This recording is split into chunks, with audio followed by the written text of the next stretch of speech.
Hello, good afternoon, everyone. How are we all? It is lovely to be back on a Wednesday, while it's still light. There. Will the NPCs behave today, or will they make things difficult? Yes, we will find out. I hope they won't be quite as difficult as they were last time we played Mass Effect, but we will see. Remains to be seen. It's lunchtime for you in class right now.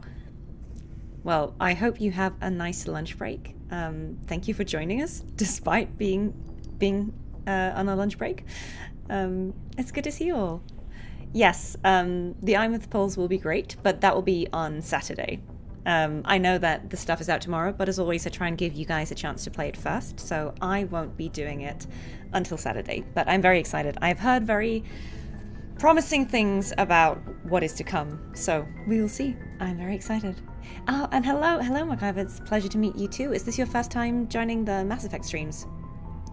How many do we have with us today who maybe haven't seen any of this game before, just in case anyone needs like a little quick summary of the story so far? Happy to try and catch anyone up if you need it. Yes, I see all the gremlins are here, which is great.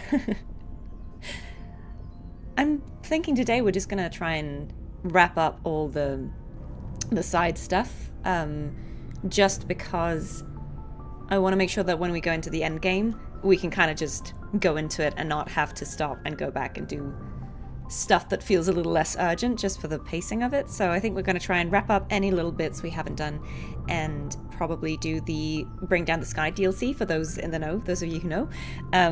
It's a bit of DLC, but it makes sense to do it before we go into the end game of the story, so we're going to do that.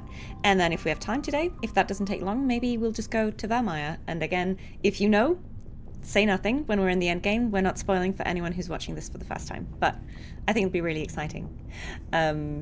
Let me see, what are you all saying? Thank you so much. I really appreciate the compliments about Wuthering Waves. It was an absolute honor to be involved with that. Yeah, I really loved it. So, Flash God Killer wanted to ask about the Salvation trailer. Was it actually a test, the simulation? I don't know. Guys, unfortunately, I don't know any more than you do, because as you will have seen, I'm not part of the 3.0 storyline. So I don't know. I'm as excited to find out as you guys. I don't know. I think she started it thinking it was going to be a simulation. I'm not sure then what happened, if it actually was a simulation or if it wasn't, or, I mean, clearly something happened in the real world as well, since she's now sort of a digital ghost, but I don't know. Oh, hi, is this? So you've been lurking in the past few streams? That is totally valid, and I appreciate you being here. I don't expect people to be very vocal in chat. You know, I know some people watch these things while they're doing other things, or maybe they're just content to watch it and not necessarily be loudly part of the conversation. But it's really lovely to meet you and hear from you. And I mean, I enjoy everyone's commentary, so this is my playthrough as much as I guess it is your experience viewing it or reviewing it if you've played it before. So I'm always happy to kind of hear everyone's thoughts on parts of the story. Yeah, I love hearing what you guys think, and you know, even though we're keeping it spoiler free for people watching for the first time, after something has happened, you know, I'm always happy to discuss it, and people can let me know if they make different choices when they play, if they prefer different outcomes. You know, it's all part of the fun discussion. Yeah, so Elizabeth Chews, she's playing through Wuthering Waves as well. She's gotten to 2.2. Oh, that's amazing. I should definitely try and catch one of her streams. She might be doing it today. We should definitely raid her if she's online afterwards. Sorry, my hair keeps getting stuck in this thing. Okay. Yeah. Oh yeah, it's true. For some of you, depending on the time zone, maybe Wooer 3.1 is out today. Yes, of course. Sorry. Right. Very good. Hello, everyone. It's nice to joining. How will Alex react to me having a gremlin team? I mean, I think Alex is one of the gremlins. Like, between you and me, I feel like she's got gremlin energy, but in the best kind of way. So we love a gremlin. But yeah, I would welcome any anyone to join us for Disco Elysium as well on Friday. If you haven't heard, Alex Gulf and I will be continuing our playthrough of Disco Elysium on Friday. So she will be here, vaguely here, and she will be fun and lovely as always. So, yeah. All right. Okay. So many people. Yeah, we're spoiling nothing, guys. Keep it spoiler free, but obviously we can talk about stuff as it is happening. Yeah, Alex is a total gremlin. Have you guys not met her? She's lovely, but I feel like we bring the gremlinness out in each other. Yeah, Elizabeth Chu's been playing Wooer for a while, guys. Yeah. She's gotten all the way to 2.2, so she's been playing it for a while. If you're not following her, I'm going to put her details in here. I think she's actually on both YouTube and Twitch, and I think she is a Lizard Beth, which is absolutely the best username of all time. But yeah, I kind of put it in the chat now, so if you guys want to check her out, absolutely do. She's really, really lovely and very funny. She streams on Twitch and YouTube, I believe, so definitely check her out. Yeah, okay. You recently tried Dragon Age Origins and you get why we enjoyed it a lot? Yes, I love Origins, and I'm definitely going to play it on this sort of retro gaming series at some point, I think. I know that for some people it will look very dated, and you know, it is an old game, but I think it has amazing storytelling, and it's worth still playing. So we will do it. Yoey, hi, how are you? Thank you for joining, guys. Yoey O'Grady is here, who is, if you're here for Wuthering Waves or know me from Wuthering Waves, you'll know him as Christoforo and Brandt. And if you're playing Arknight's Endfield, he is the Administrator. So we have really, really good company with us today. Thank you so much for joining us. How's your day been? I have made a cup of tea, which is, you know, a good start. So I, for one, am ready. I'm just going to go into the gameplay. Leviathan tea? No, just tea. I don't know if Leviathan would taste very good in a cup of tea. I feel like that would just be a bit of the ocean, and I don't really know if that's the flavor that I'm going for. But yeah. So as you may recall, we kind of had an interesting time last time. We basically made code around a lot. I was attacked by thresher maws about a dozen times, to the point where at the end I was just sort of expecting it. But I think we killed the majority of them. We have looted many a planet, stripped it completely bare of minerals and resources, which I think we shouldn't think too much about that. Depleting the natural resources, but all for a good purpose, because that will come in handy in Mass Effect 2. We're still sort of on this main mission bit where we did all of Ferros and Noveria. We've got Vermire to go to, but we also are kind of, you know, once we've sort of gone to Vermire, because we've been everywhere else. Artemis Tower Cluster is where we recruited Liara. So after that, we're kind of going into the end game, which is why I'm sort of doing all this cleanup now, because I don't want us to have to pause the end game. So it looks like we've got loads left, but actually it's not that bad. We have a few more planet systems to explore, a few quests to hand in at the Citadel, and then I think it is probably it. So I feel like I'm going to start doing those things today, and then we'll probably do Bring Down the Sky, which is a bit of DLC, but it's good and part of the story, so we should definitely do that first, and then we'll probably start the end game. Yeah, saving the scientist, guys, if you were here last time, you may have PTSD from it. I certainly have.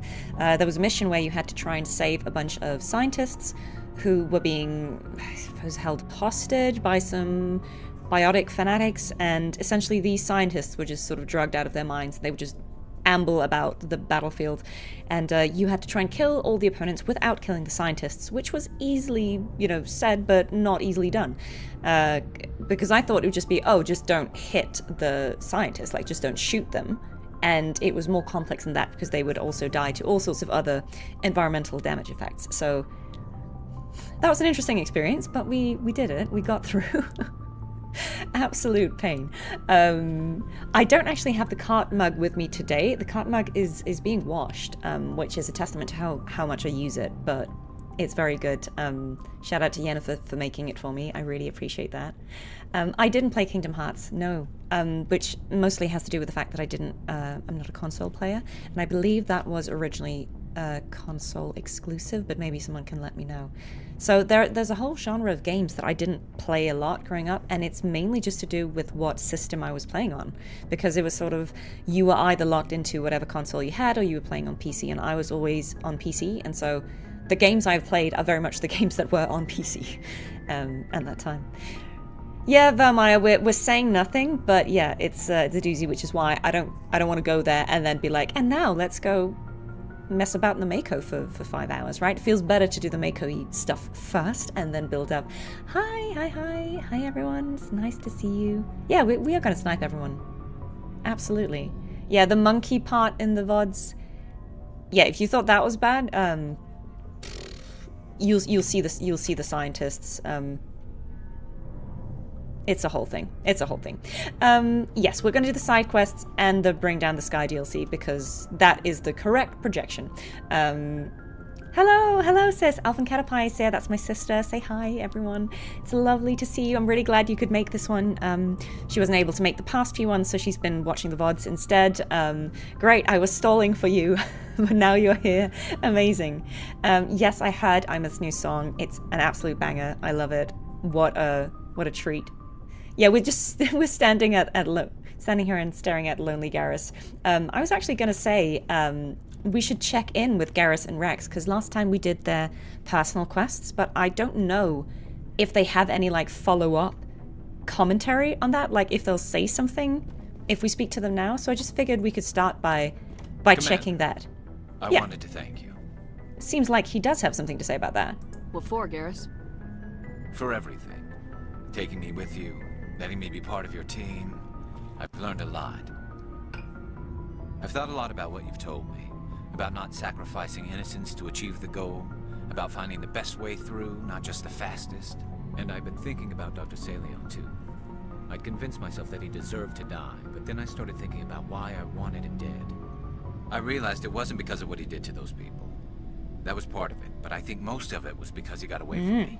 He escaped under my watch, and I didn't like that. I let it become personal.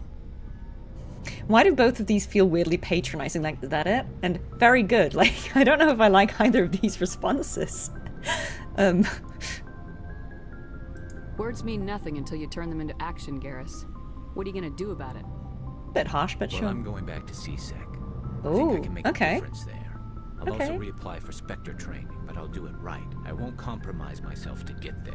If the people I'm sworn to protect can't trust me, then I don't deserve to be the one protecting them. A great example of, I suppose, how certain characters in this story are...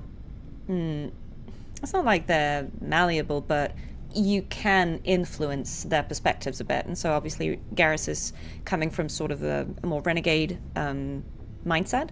And because I'm playing Paragon Shepherd here, we've been very, like, no, Garrus, we can't shoot first. But we've also kind of, I suppose, showed him why it's sometimes better not to go about it that way and do it the right way, and he's kind of taken it to heart, and I think that's quite nice.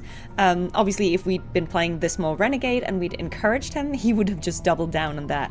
And the whiplash will be real for him when in Mass Effect 2 I'm like, no, shoot first, Garrus, always.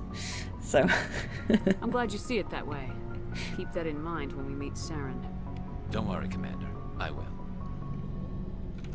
Oh, Flash Godkiller, no worries at all. It was lovely to see you. And yes, go ahead and play the content. And I'm looking forward to discussing it with you on Saturday. So hopefully I'll see you there.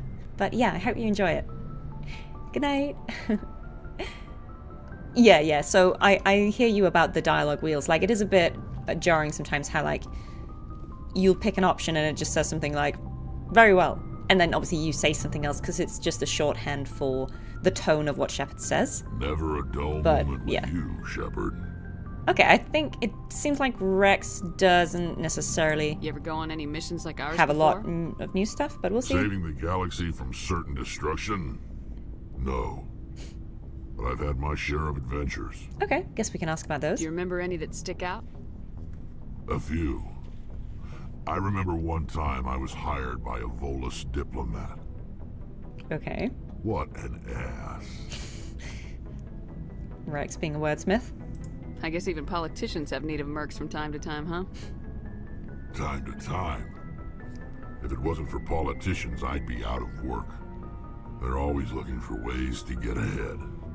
This one was no different. He wanted me to erase his past. Get rid of an old friend who knew too much. Huh. His old friend turned out to be an Asari commando. Yeah, we've fought those. That hurts. I can see where that might give you pause. What? No. Alina and I were old friends. Sort of. We met when we were both contracted to kill the same Turian. Neither of us wanted the other one to get him first. We spent more time fighting each other than tracking that Turian. That's kind of funny. An Asari commando mercenary. That's unusual, isn't it? I wouldn't say it's unusual. Mercs come in all shapes. Anyway, when I told Alina about the diplomat's contract, she and I had a good laugh about it. So what'd you do?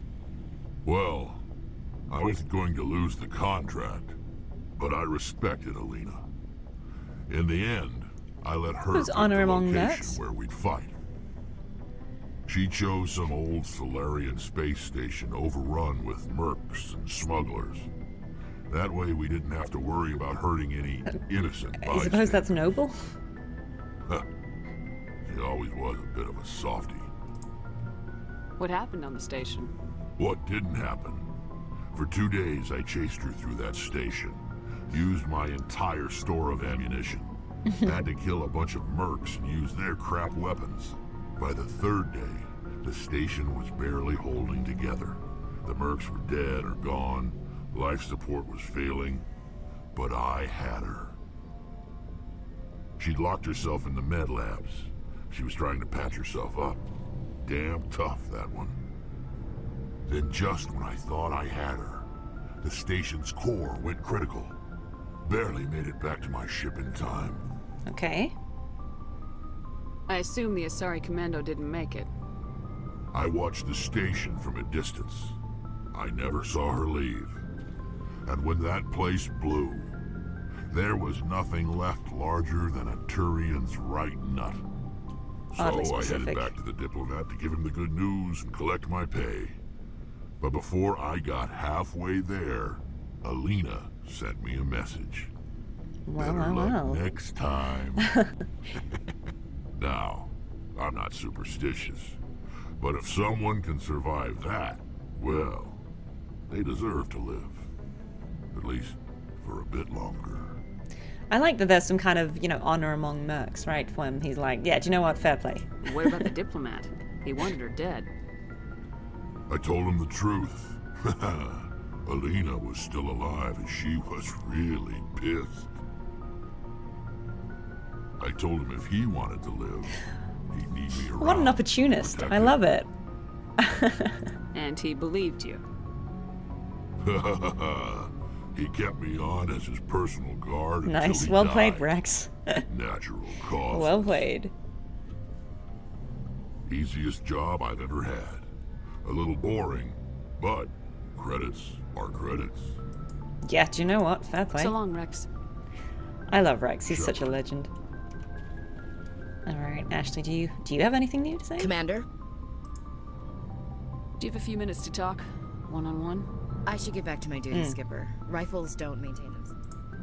What's your opinion of the last mission? You mean the Rachni, right? They were dangerous, Skipper. Okay, so They proved that I think the others 2,000 won't years have ago. anything new to say because we didn't really I think do. it was a mistake to let them We didn't go. do a main mission, But that and wasn't my call to make. It I was guess yours. for Garrus and Rex, it's just that we If you kind haven't of talked to Dr. Tassoni, you probably we should. did, some She just personal lost stuff her for them, mom. and so maybe they That opened has up to more. hurt. That's fair enough. Just saying, Skipper. So I think the others won't Dismissed, Chief.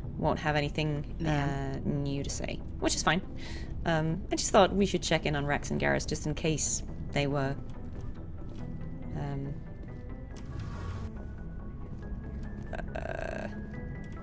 Is this just absolutely bugged? Help! We're trapped. Let me see if going somewhere else fixes the door because I feel like the elevator back up is broken. I'll check Tali, but I think the I think the lift is broken, guys. Hey, Shepard. You need something? I don't think there's going to be anything new here, either. I should go. See you Let's see if going in here fixed the door. If not, I may have to reload. Yeah, elevator's under maintenance. This isn't looking good, guys. I think for some reason this elevator door has bugged, and I don't think we can really, there's no, like, teleporting or fast traveling. So bear with me, while I just quickly load. This will have been the last time I played, yeah. Just trying to see if this just is... Did I just quick save now? I guess I did. But yeah, let's just load here and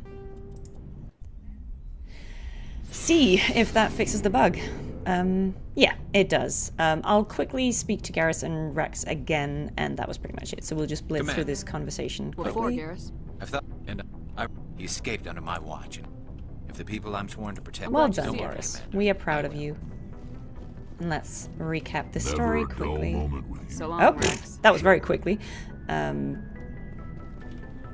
on, come on. Never a dull moment with you, Shepard. You ever go on any mission? Say, but I think, I guess he... huh. We spent more time. Yeah, it's a bit annoying, but every time... Cheat show.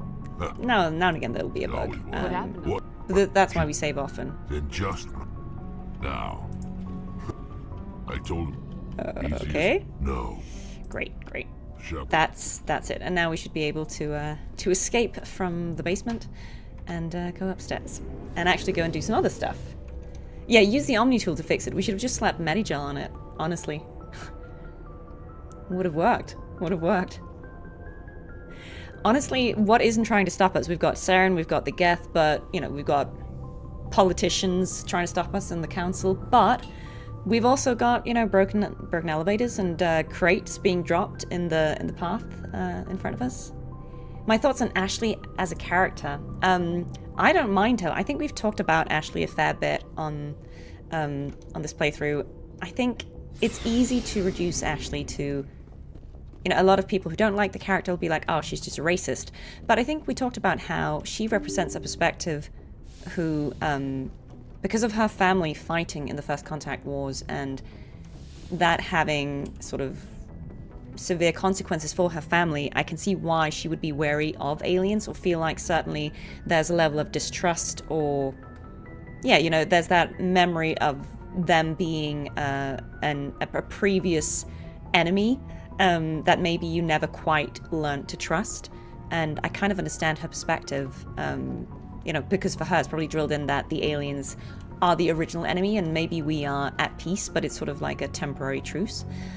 Whereas we talked about how it's interesting that Kaidan, who is the other human companion, who's also, you know, part of the Alliance military, and so he's sort of comparable to Ashley in terms of, you know, overall background and disposition. He's more tolerant of them, but he also explains, and we had kind of a conversation with him the last time that was interesting, where he was talking about how he killed, you know, by accident, but he killed a Turian who was part of his biotic training because he was being really hard on someone that he cared about, and so he kind of accidentally killed this guy with his biotic powers. And he was kind of explaining that he just learned to see the aliens as people, because the same way that humans can be good or bad or kind or mean, he said, well, aliens are the same, you know, they have different personalities, different tempers, some of them are great, some of them are horrible, and so to him it doesn't really matter what species you are. At the end of the day, it's how you treat people. And I just think it's those are both valid perspectives. It's not that Ashley's a racist and Kaidan is just, you know, some hero. It's just that they have different lived experiences, and I think that is really hello BZ Dinkai joining us. We're talking about the characterization of Ashley and Kaidan. Yeah, she's one perspective, but I think she represents a perspective that I imagine a lot of people would have if being part of space and meeting alien races would be as new as it is. It's only 25 years ago, I think, if I remember. Hi, Yennefer, please go to bed. Please rest. Please rest up. It was lovely to have you join. Guys, give me 1 second. I just realized I forgot to get some water and we need to hydrate because I'll end up, you know, croaking if I don't get some water. So give me 1 second. I am just gonna go and get some water. 1 second. There we go. I'm just gonna mute so you don't hear like the sound of water. But talk amongst you.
Alright friends, I have reclaimed the water, so we are in a good position now. I absolutely always forget to hydrate, so thanks for reminding me when Garrus doesn't. Right. Yes, we are about to continue some story. There we go. There we go. Right. So I think we would just actually write. We were doing the last few planets that we hadn't wrapped up. I think this is probably the last one we were doing something on. Voyager cluster. Yeah, I think we had some kind of quest here. If I remember correctly, Armstrong Nebula. We got to go and kill a bunch of Geth. We haven't done Gemini Sigma. I think we haven't done the Maroon Sea. I think we've done... I'm just checking my list here so I can keep track of where we've been. I think we've been... Oh, we also haven't been here, Styx Theta. Don't know what's going on there, but I think let's just do those last few ones. Then go back to the Citadel to kind of hand everything off, and then we'll go into the DLC. Very excited. Yeah, Garrus can only remind us to do calibrations, but there was actually one time where he said, stay hydrated or something, and I laughed. I laughed a lot. Right, let's go to the Armstrong Nebula and kill some Geth. So, annoyingly, they're apparently everywhere, so... time to snipe, I guess. The Galaxy music is quite good to sleep to. There's some, like, really calming music in this game that I really enjoy. Hi everyone, thank you for joining us. We are only starting up now, so if you're just joining, you didn't miss much. We were just chatting as always. These are sort of a slower pace stream. Yeah, everyone shares the monkey brains.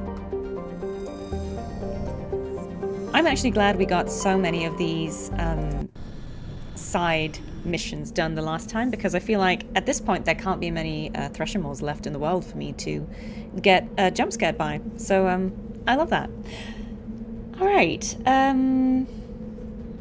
Any requests for characters to bring? I don't really think it matters much for these exploration missions, but anyone you want me to bring to shoot some Geth in the face, I'm happy for requests.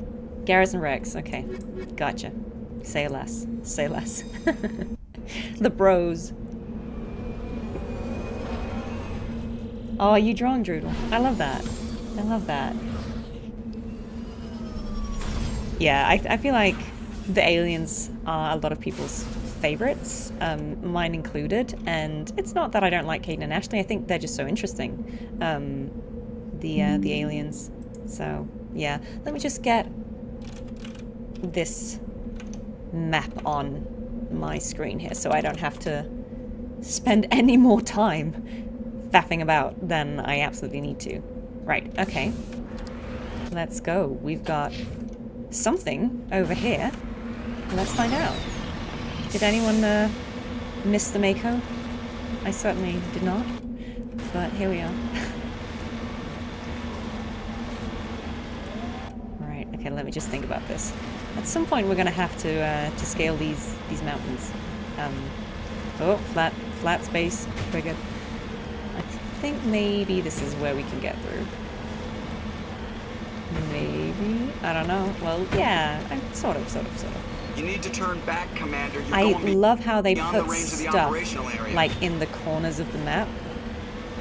So, like, when you're going to retrieve it, you've got You need to turn back, Commander. You're going beyond Joker, the range like, of the telling operational you area. that you need to turn back. And I'm like, I hear you, but there's stuff I gotta loot. So, yeah. I think there's stuff. 1 second. I've got this, like, annoying pop-up that was kind of blocking my minimap. Yeah, see, there we are. Okay. My minimap was being blocked. I thought I was in the right direction. We gotta get back. And, so Joker was actually right this time. I stand corrected, Joker. You were right. I was wrong. I'm gonna go back. But there was one of the fights last time with one of the thresher maws that was absolutely happening on the edge of the map. And it was quite infuriating because that meant, you know, I kept having to do the fight for however long that took. And all the while, Joker was just saying, you need to turn back. I was like, yeah, no, I would, but there's a worm shooting at me.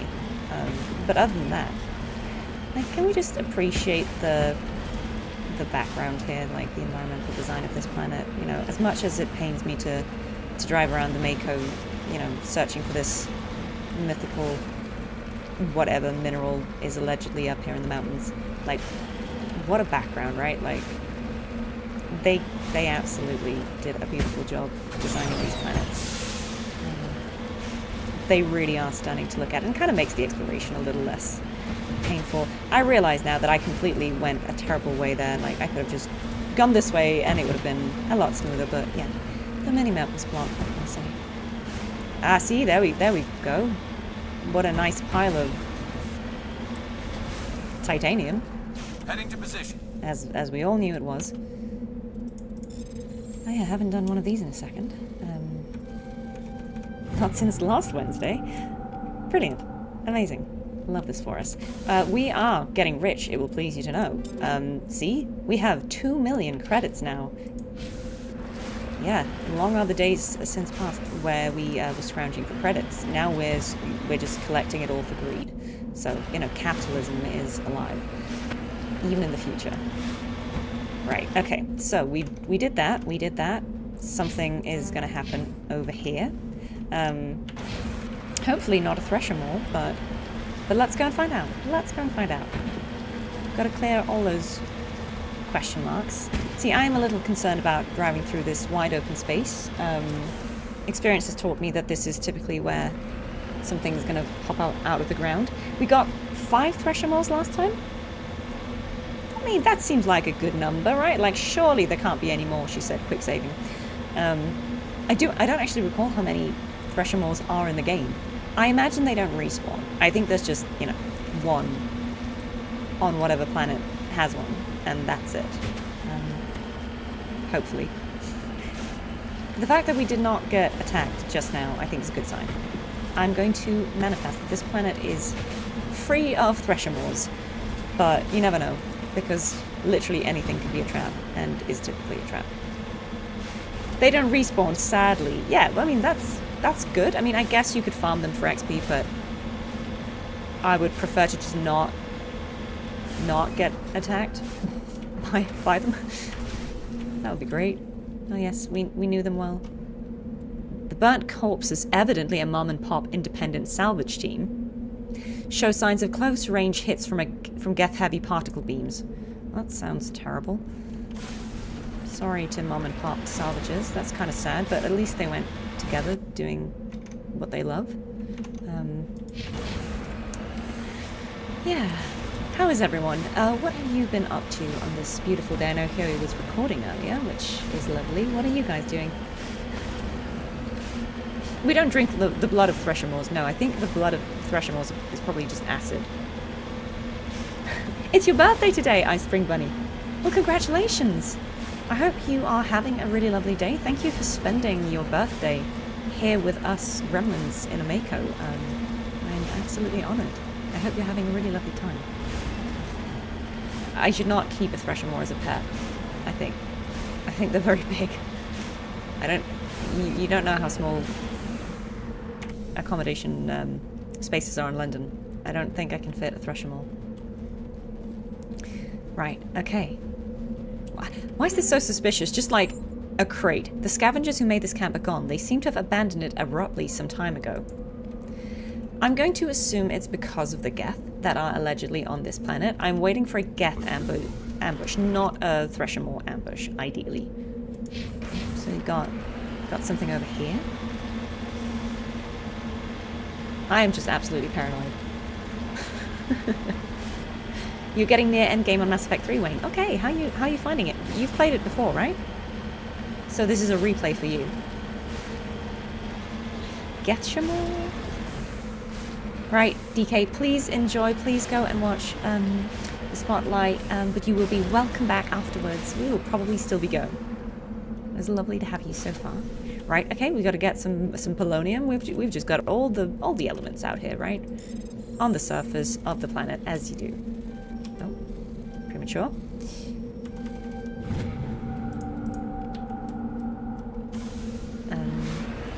Yeah. We're kind of making progress with the mining, I think, because you see here how we kind of got 4 categories. We don't have that many left to find. So, and I think there are more than you need. Like, if you're doing everything thoroughly, there will be more than you need. So hopefully we should be done with that soon, which will help us in Mass Effect 2, so that's good. Oh, got a little escape pod. Gonna assume whoever was in there did not make it. Okay, so we found a League of One medallion. So I think these are all the sort of leftovers from... We're collecting Turian insignias, you know, from if we find dead Turians. We're collecting Solarian artifacts. Yeah, and we're also collecting these Prothean data disks. And there's something else, like there were some writings from someone called Matriarch Dilanaga. But maybe we found all of those already, and that's why it's not here anymore. We'll see, we'll see. We're just doing everything, we're just being thorough. Because this is how I would normally play the game. I am just a completionist, so apologies for that, guys. I think you probably figured that out when I spent all of last session doing this. And every time I've got, ooh, wait, there's loot.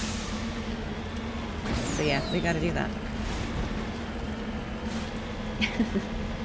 Yeah, I know, look, there are a lot of good mods for Mass Effect, but I just thought I should give you kind of the vanilla experience. I also don't really know if there are any rules about streaming with mods, like if that's frowned upon, and I just thought, you know what, better keep it safe, right, and just not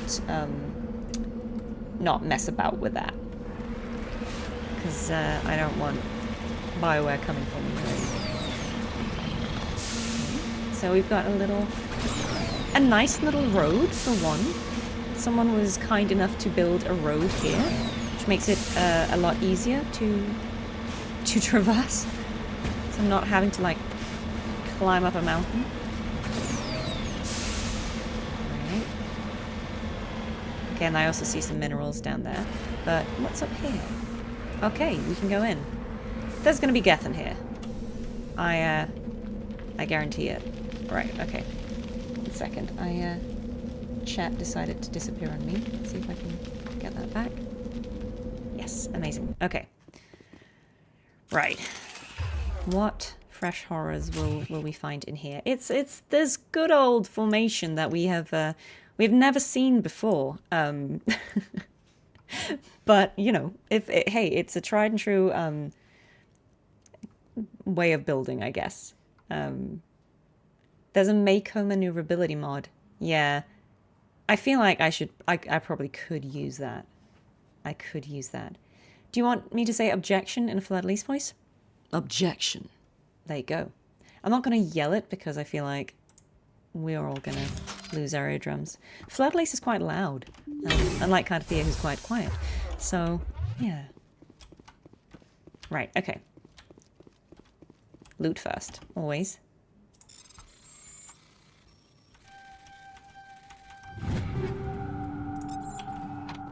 Okay, I feel like we're going to get shot at by Geth in a second, so...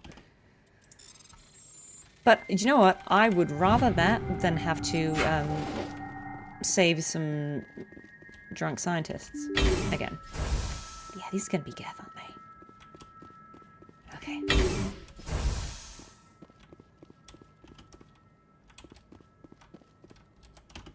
Oh, they're husks. Okay. Shotgun. Are they all? They're all husks. Okay. What was that about? Someone using biotic power? See, I'm trying not to get because they do some bad damage when they go.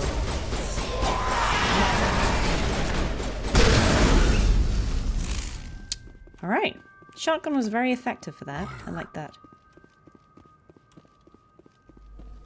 Maybe the Geth have left, and they've just left husks for us to enjoy.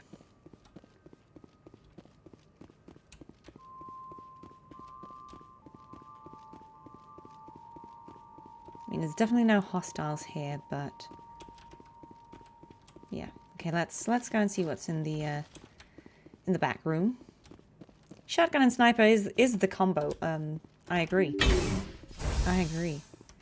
Yeah, you get... It's so funny, because you remember how in the beginning we were just scrounging for credits, and now it's like, oh, you kill something, and you're just like... Yeah, 7,000 credits. Like, absolute jokes. Now that we're kind of high level, the money's just falling from the sky.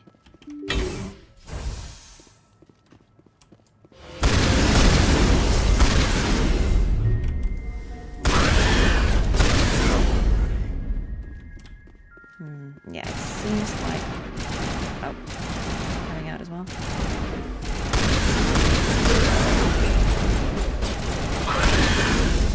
Right, so let's see what was left behind. I love this eerie music on all these deserted space stations, or whatever we want to call these.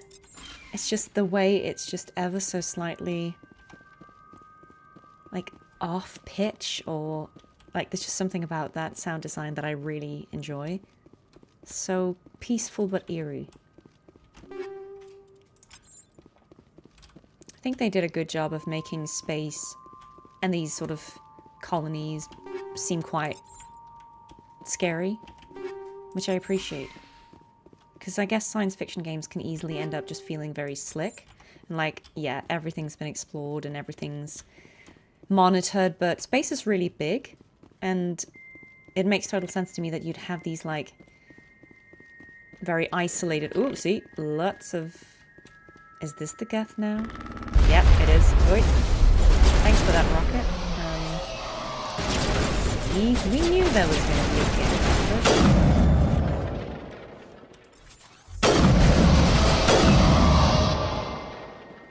Stop Geth rushing.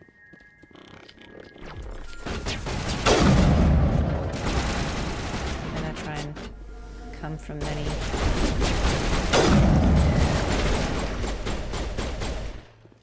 Someone's right there.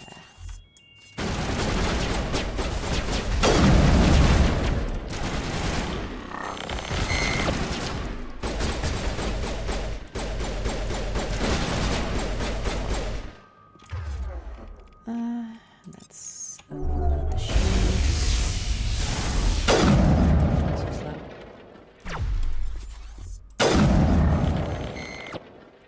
Yeah. You get quite a lot of credits for shooting these.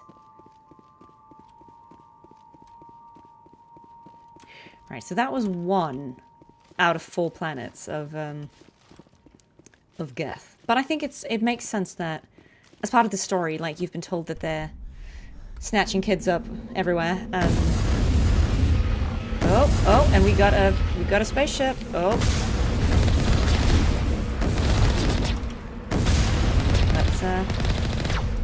Let's do some ground combat.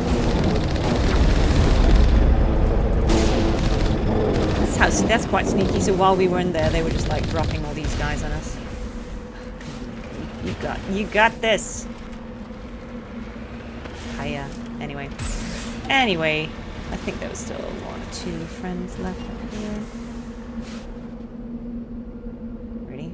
You hiding behind the crate? Let's go.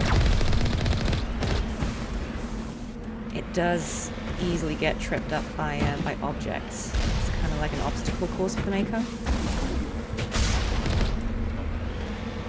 There we go. 3 more of these outposts left to clear out. So that was basically what we had to do here. Okay. Yeah. I mean, we gotta go kill some Geth. Like, if we don't do it, who will, right? Who will? Mako's kind of like a goat in that it just traverses the walls of these mountains.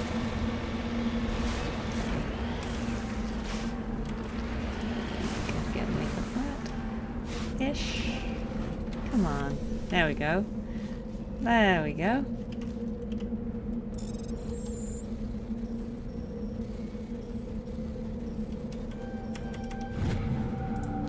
I think this might be it for this planet.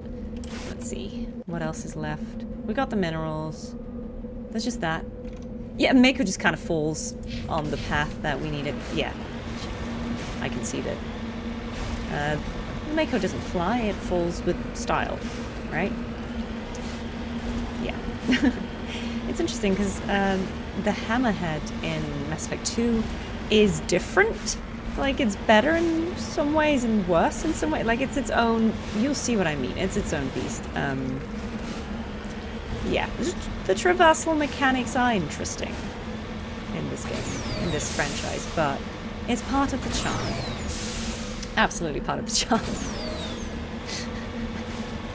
Yeah, I call things I haven't killed yet friends too. We can be nice about it, you know? Oh. Okay. Doesn't look suspicious at all. I'm always expecting someone to attack me while I'm doing this. Oh, that was wrong. Hiya. There we go. Oh, no! Too slow. I'm gonna have to start this one over again. Nope, I did it. Okay, never mind. I think that's it for this planet. I think we did what we came to do, so we can return to the Normandy and drop on the next one. Yeah, we're getting so many credits right now, which is kind of it's kind of interesting because we were getting none in the beginning. We're not really looking for anything. We're trying to kill all the Geth in this system. Well, you are the righteous friends. Yes, absolutely. You are the righteous friends, and these are not very righteous. Yes, I do like Mass Effect. It's one of my favorites. And I'm really enjoying... Hi, Vision! I'm really enjoying doing this kind of playthrough series of games that I love, but that don't get the kind of traction that they used to, because they're, at this point, you know, I'm shocked to learn that Mass Effect is 19 years old, certainly this first one. And so I get it. I get that's, you know, a lot of people wouldn't have played it because maybe they weren't born or maybe they were in diapers when it came out. And also, there are other new, shiny games out there, right? So why would you pick this one up?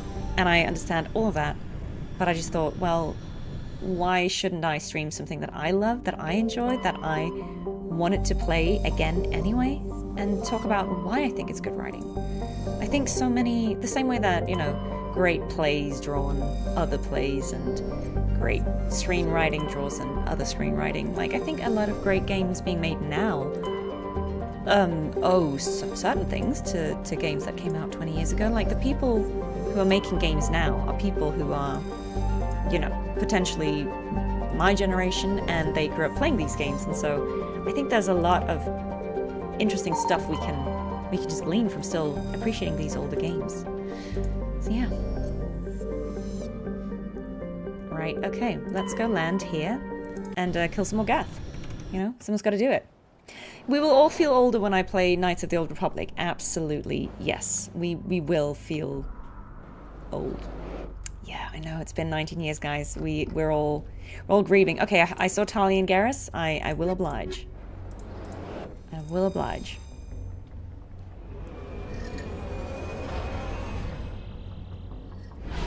I can't remember if the vehicles... Yes, I think you're right, Wayne. I think the vehicle sections in Mass Effect 2 are actually DLC. I think you're right.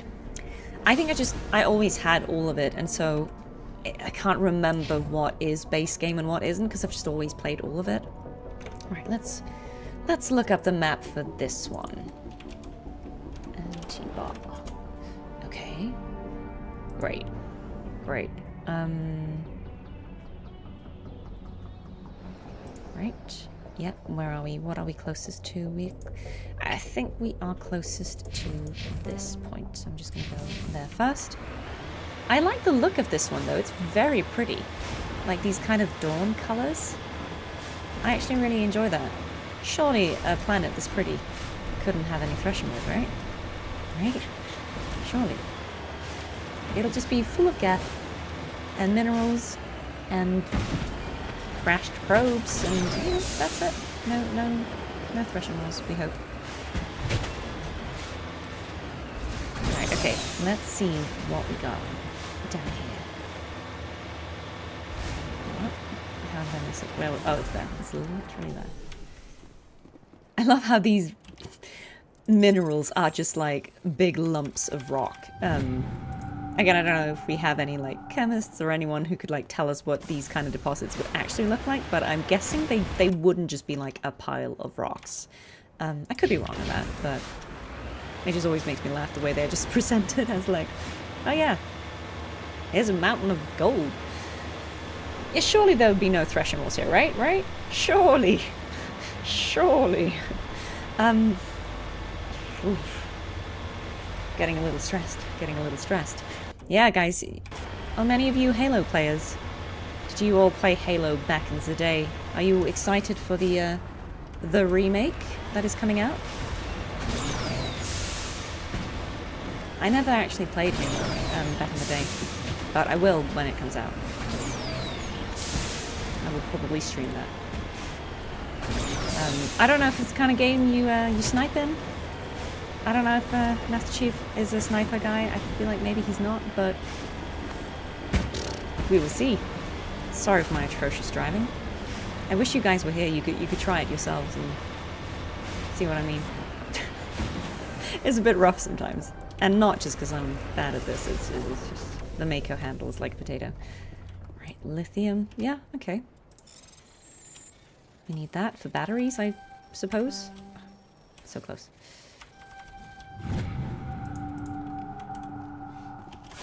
Wonder if anyone uses batteries in future in Mass Effect. Alright, I think that was what we needed there. Now, let's go and check this stuff out. You played Halo. The series died after Reach. Yeah. I have no knowledge of Halo. So yeah, I trust you guys on it. Yeah. Indeed, indeed. I've not played Astroneer, no, I don't know that game. Is that an old game or a new game? Yeah. Yeah, okay. We've got some Halo players. There is a sniper in Halo, okay. I don't know I don't know if that's a good thing or a bad thing. Are they gonna snipe me or will I snipe them? Yeah, look, I think let's just say that it's canon that Shepard, certainly my Shepard, did not do well in her driving tests. Like, she just, you know, but they were like, but she snipes fairly well, so like we'll give her a pass. Like, let's just say that's canon now, that Shepard doesn't dance and Shepard doesn't drive when I'm playing Shepard. Yeah, it's Shepard style, right? Like, style it out, man. Style it out. Yeah. Alright, let's see. Let's see. Oh, come on, Mako. You got this. You got this. Yes. Here we go. Here we go, friend. Mako's like... Right, okay. I wonder if the Mako could speak, what would it say? Would it be like, oh, you're driving really badly? Or, you know, would it just be like, yay, adventures? See, I kind of imagine that the Mako would be like,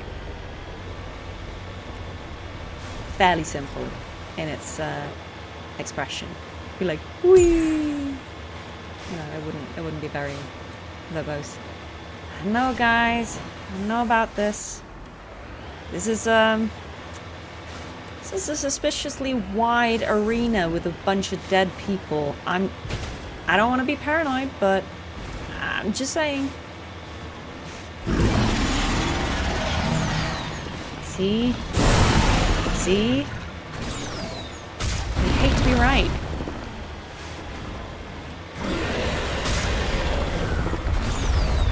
Okay, and it's going this way. So let's not go that way. Come on, friend, do your tentacle business, so we can get on with it. Hello? Why did you spawn so close?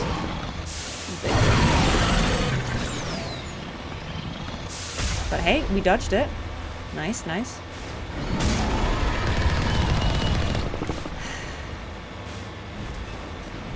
This friend does not want to follow the normal pattern. Come on, do your tentacles. Do your tentacles. Oh, there we go. Great, we got sensory tentacles, which is, you know, a terrible phrase that I regret saying. Ooh, okay, nice. Great, great, great. Only 4 tentacles? What the heck? Come on, do your thing, do your thing. See, I never quite know if I should keep running, because I don't know if it pops up after time or proximity. So I don't know if it needs to catch up to be... Right? Because obviously you don't want it to get too close. Oh, terrible. Oh, actually... Wait, is this a strategy? That was kind of a strategy there. Because you're trying to get in as many shots as you can before it ducks on the ground, right?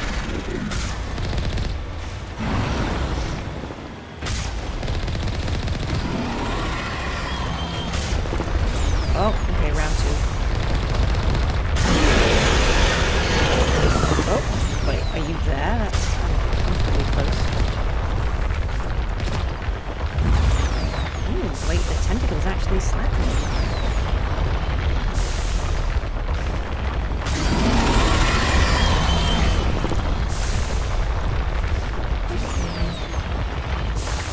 See, the reason I don't use the sniper mode, even though we've established that exists, is I find it incredibly difficult to be that zoomed in while driving. That will just cause me to crash somewhere. Okay, okay, okay. Right.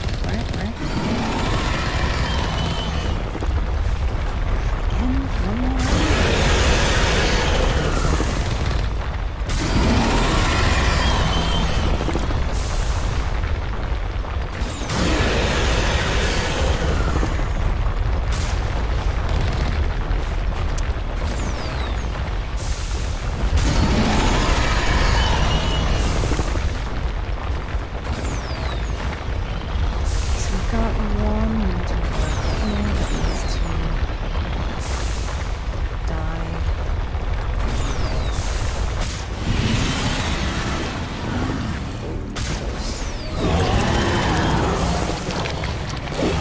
And it died.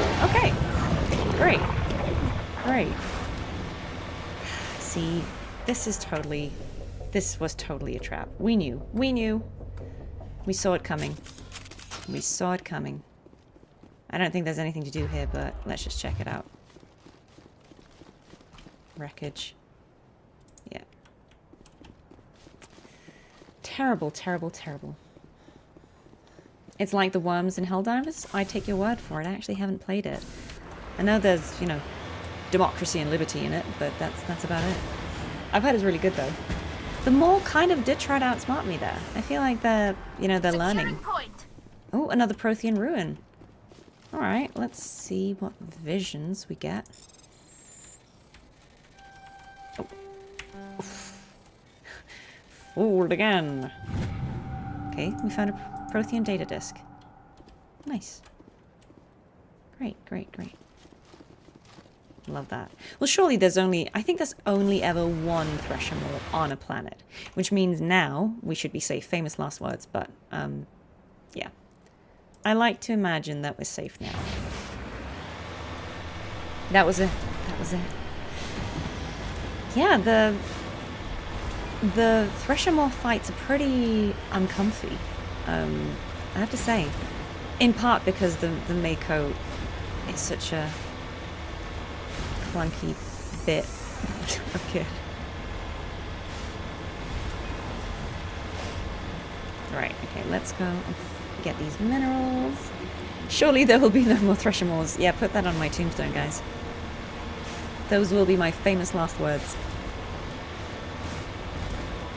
We can't let them win, though. We gotta rid the universe of them, she said. It's very topical for Mass Effect to be like, we gotta kill all of these things because they keep attacking us. It's thematically appropriate.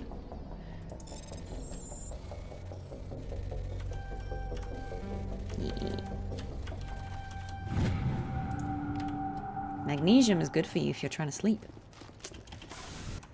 For sleep quality, magnesium is epic. So this must be, the place we're heading to now must be where the Geth hold up.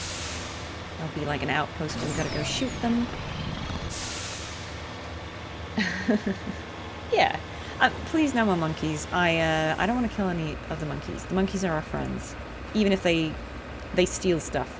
Okay, so we've killed 6 thresher maws, yes? I feel like surely there was some in the first ones as well, so these can't be the only ones, but let's get the minerals first, because then we can just beam up after killing these guys. Yeah, I feel like maybe we've killed like 8 thresher maws or something. Yeah, I mean, Christopher could very well be the mastermind behind this. You know what? I wouldn't put it past him. If he can create worlds, like, who's to say he didn't create the Mass Effect universe, right? Like, how do we know? How do we know? We don't know. Can you imagine? It was all just Christopher's wild plan. Yeah, I yapped too much and got distracted. Let's do that again. And then it was significantly easier. Love that.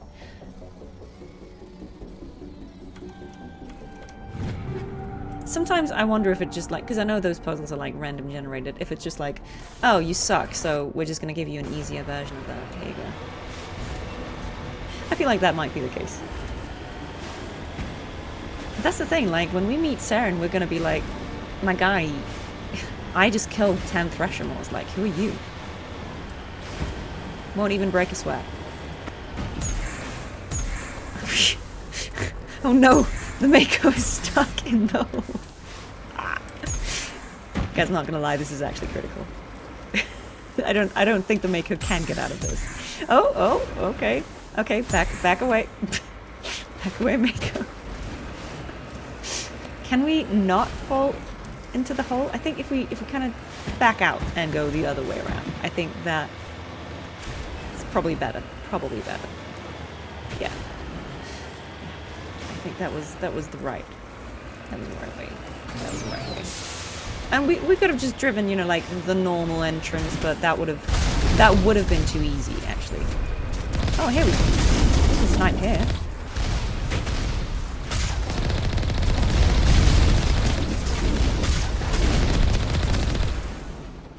Just kind of ducking out of just for a little bit. Let's turn around and kind of go in a better way. So we've got one guy over here.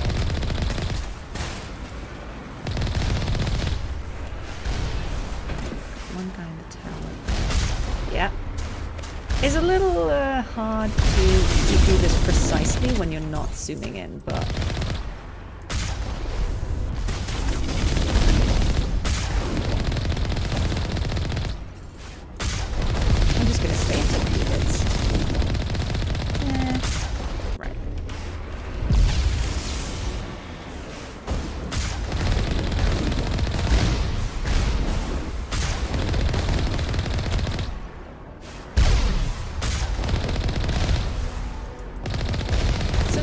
interestingly, these were all outside.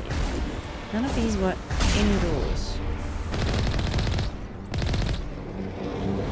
Okay, but here's a dropship. Let's not be right where that lands. I feel like that would be sad. Let's kind of back away. And oh. Okay, just drop a bunch of rocket troops. That's okay, we can deal with that. Let's just not get hit by rockets.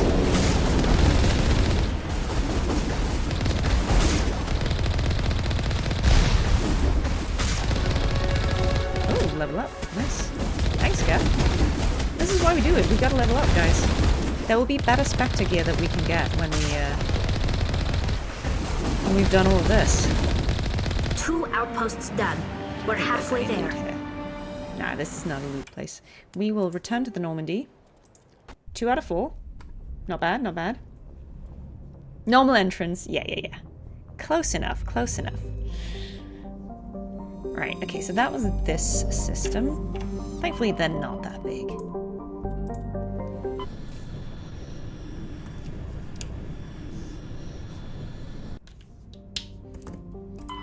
Okay, what do we have here?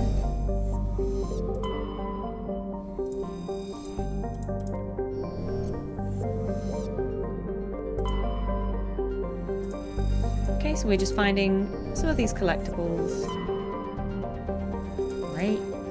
And yep. And then we're just gonna land here. The Spectre gear is Chef's Kiss. We've got like the lower version of it, but at a certain level we will unlock the highest tier of it, so we need to come back and buy that. Oh, sorry, Hypermace. Nice to see you. Yeah, I'm sorry. If you're in Australia or somewhere else, it's a bit late right now. Sorry about that. Yeah, enjoy MacGyver. It was really lovely to see you. You're very welcome anytime. Garrus. Okay, I heard Garrus. Yes, Liara Rex. I'm gonna bring Liara because I didn't bring her for a second. Shooting down a Geth outpost. It's Tuesday for Shepherd. Yeah. You are all very welcome back, guys. We will we'll be doing this every Wednesday until we have completed it. And actually, I'm gonna do the end game on a Saturday because I know that some of you are in time zone where this time is a bit tricky. So I'm gonna do the end of Mass Effect 1 on a Saturday so we can just get nice into it and it'll be a little better time-wise for a lot of you. Surely there will be no thresher maws on this planet, right? Surely. What are the odds? Okay, let's check out Caspian. See what could be here. Right, we're gonna start down in this corner. We're just gonna go that way around. I mean, this is a nice wide open space. I hope that there are no thresher maws here. I feel like it would be kind of unforgiving to drop us right on a thresher maw, but I wouldn't put it past this game, you know? Wait. Are you telling me the minerals are up there? Ugh. Painful. Mako can't scale that. We're gonna have to go around. Absolutely not a chance that the Mako is gonna get up there. Okay. Let's try and go this other way. I know the limitations of the Mako. It does look like a good place for football. I guess we are touching grass, yes, if you're looking for a silver lining. Okay, let's try and just trust that if we go... I think we're sort of in this kind of basin right now, and if we go this way, we'll kind of get onto flatter ground. It does very much seem to be funneling us this way. And, yeah, I'm guessing it's because the Geth camp's probably right here. Let's go there first. Fine.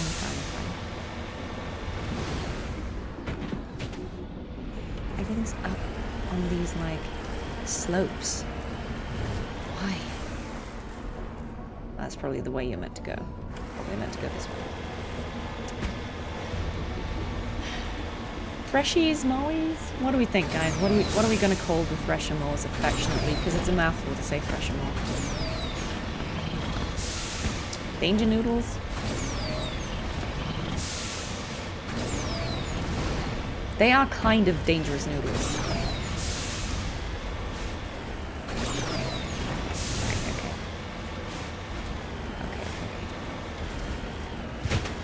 Let's go potholes, my favorite. Before we go down into this pit of doom, let's go up here and get whatever stuff is up here. This planet is not chill in terms of the layout, is it? Space noodles, spaghetti, yeah, I mean, all very good. I enjoy all of those. Oh my god, no, they're all holes. Well, we're in this one now. Wow, what an absolute pain. I'm gonna hate this planet. Casman, you are not approved. Do not pass the vibe check. Right, okay. Let's just now we're here. We're here. All for this one probe. You better be worth it.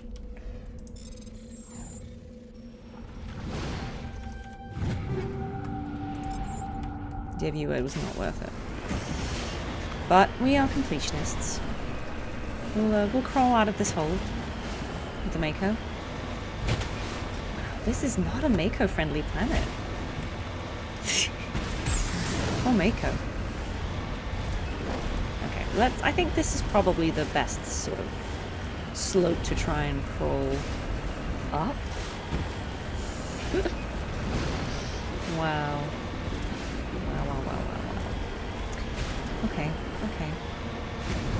Alright. Honestly, I feel like the Mako and just like planet layout is a bigger threat to Shepard saving the galaxy than Saren and the Geth at this point. You know? I would have been on time, but got lost in the Mako is kind of a valid excuse, I think.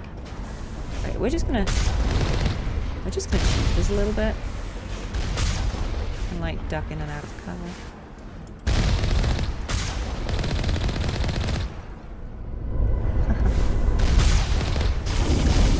Let's shoot the turret first.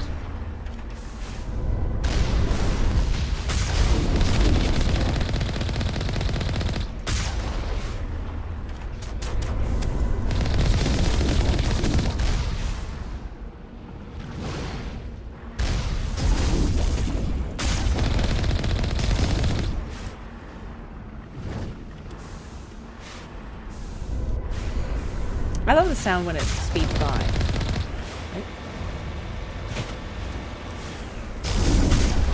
Right. Oh, okay, but there are like terminals here, so yes, let's deactivate that stuff. Okay, so the Geth array is transmitting regular data bursts on an encrypted channel using the Alliance's own FTL convoys. It's not clear where the data is being directed nor the content of the signal. Classic Geth, man. Good thing we shut that down. Why is it still a question mark, though? Oh no, that's where we're not. That's where I didn't go. Gotcha. Okay.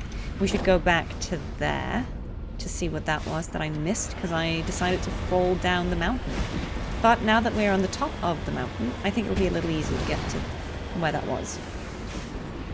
This is not maker-friendly. I'm telling you, like, whoever designed this planet just thought, how am I going to ruin someone's day for years to come? And this is it. The Mako is Makoing. It's like, yeah, it's a little bit of Death Strandingness. Hi, Katie. Hi. What were you asking? I saw something about Jane. Will there be plans for gaming with Jane in the future? I would love to game with Jane. Currently she's not doing any streaming or like online appearances, but if and when she does, yes, I would love to do something with Jane. For now, we are just hanging out off screen. Oh no, this is not the hole that we want to go into. I think this is where I fell down before, actually. Let's not do that. Let's try and crawl out of the hole.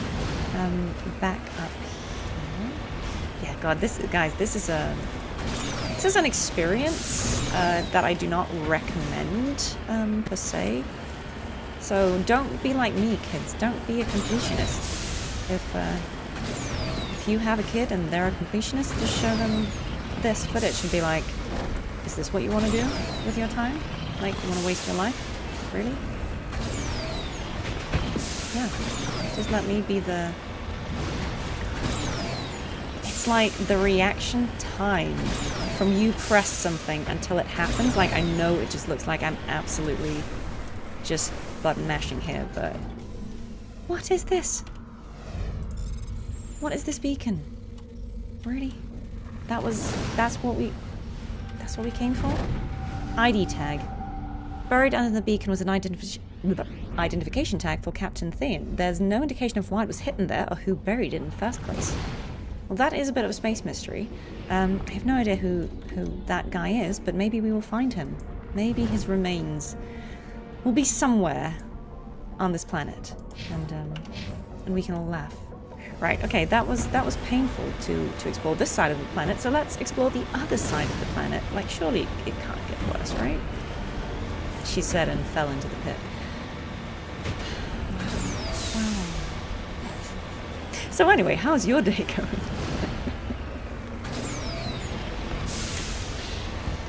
Are you having a better time of it than I am currently? Okay, yeah, let's just go into this like nice green valley that will not be full of thresher maws.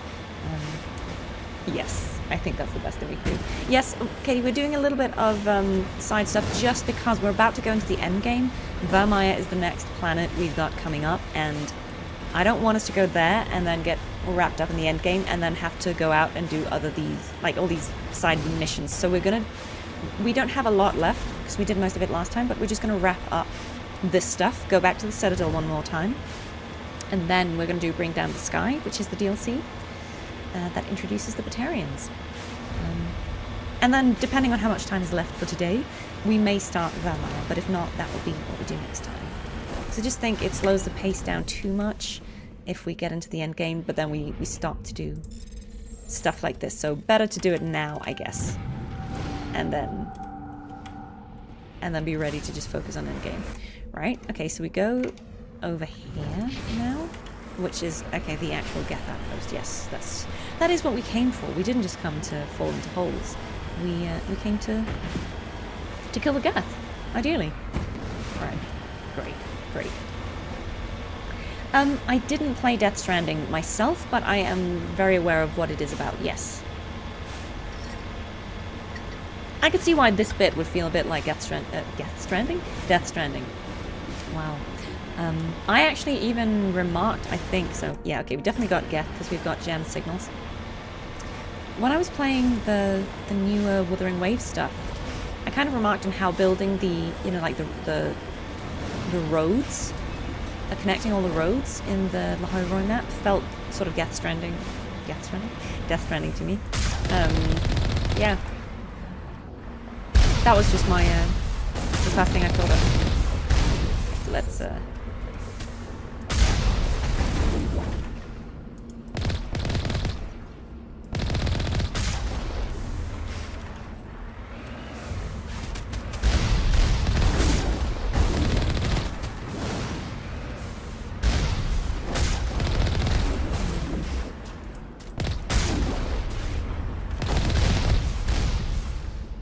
there's only one left. This guy. Nice. Alright. Nothing much to do here, which is the Geth camp. But... oh, wait, no. I forgot about the dropship. Let's get away. I totally forgot about the dropship. Oh my god. That was interesting. I mean, it could have been worse, but, you know, just in case they dropped, like, some armaments on us, I just thought, nah, do you know what? Let's not die. Let's not die this way.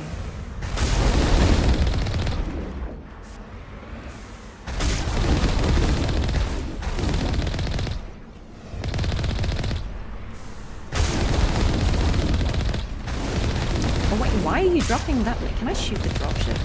I don't think I can, but I should. Why is it dropping so many? Calm down. Wait, I am shooting the dropship. Okay. Oh, here we go.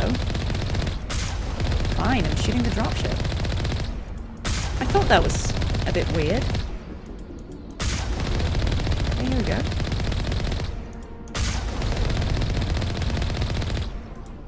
Just one more outpost left. Nice. Okay, now we can kill all these guys.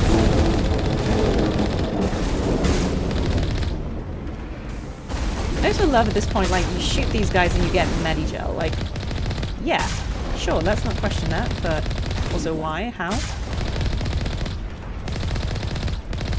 Okay, great. And there's some mineral stuff here as well that we want to get. Okay, and of course it's down, not by the river, but in a hole. Yeah, sure. Did any of you guys, are any of you in London? Did any of you go to the BAFTA Games in concert the other week? It was amazing. There was some great music there. I really enjoyed it.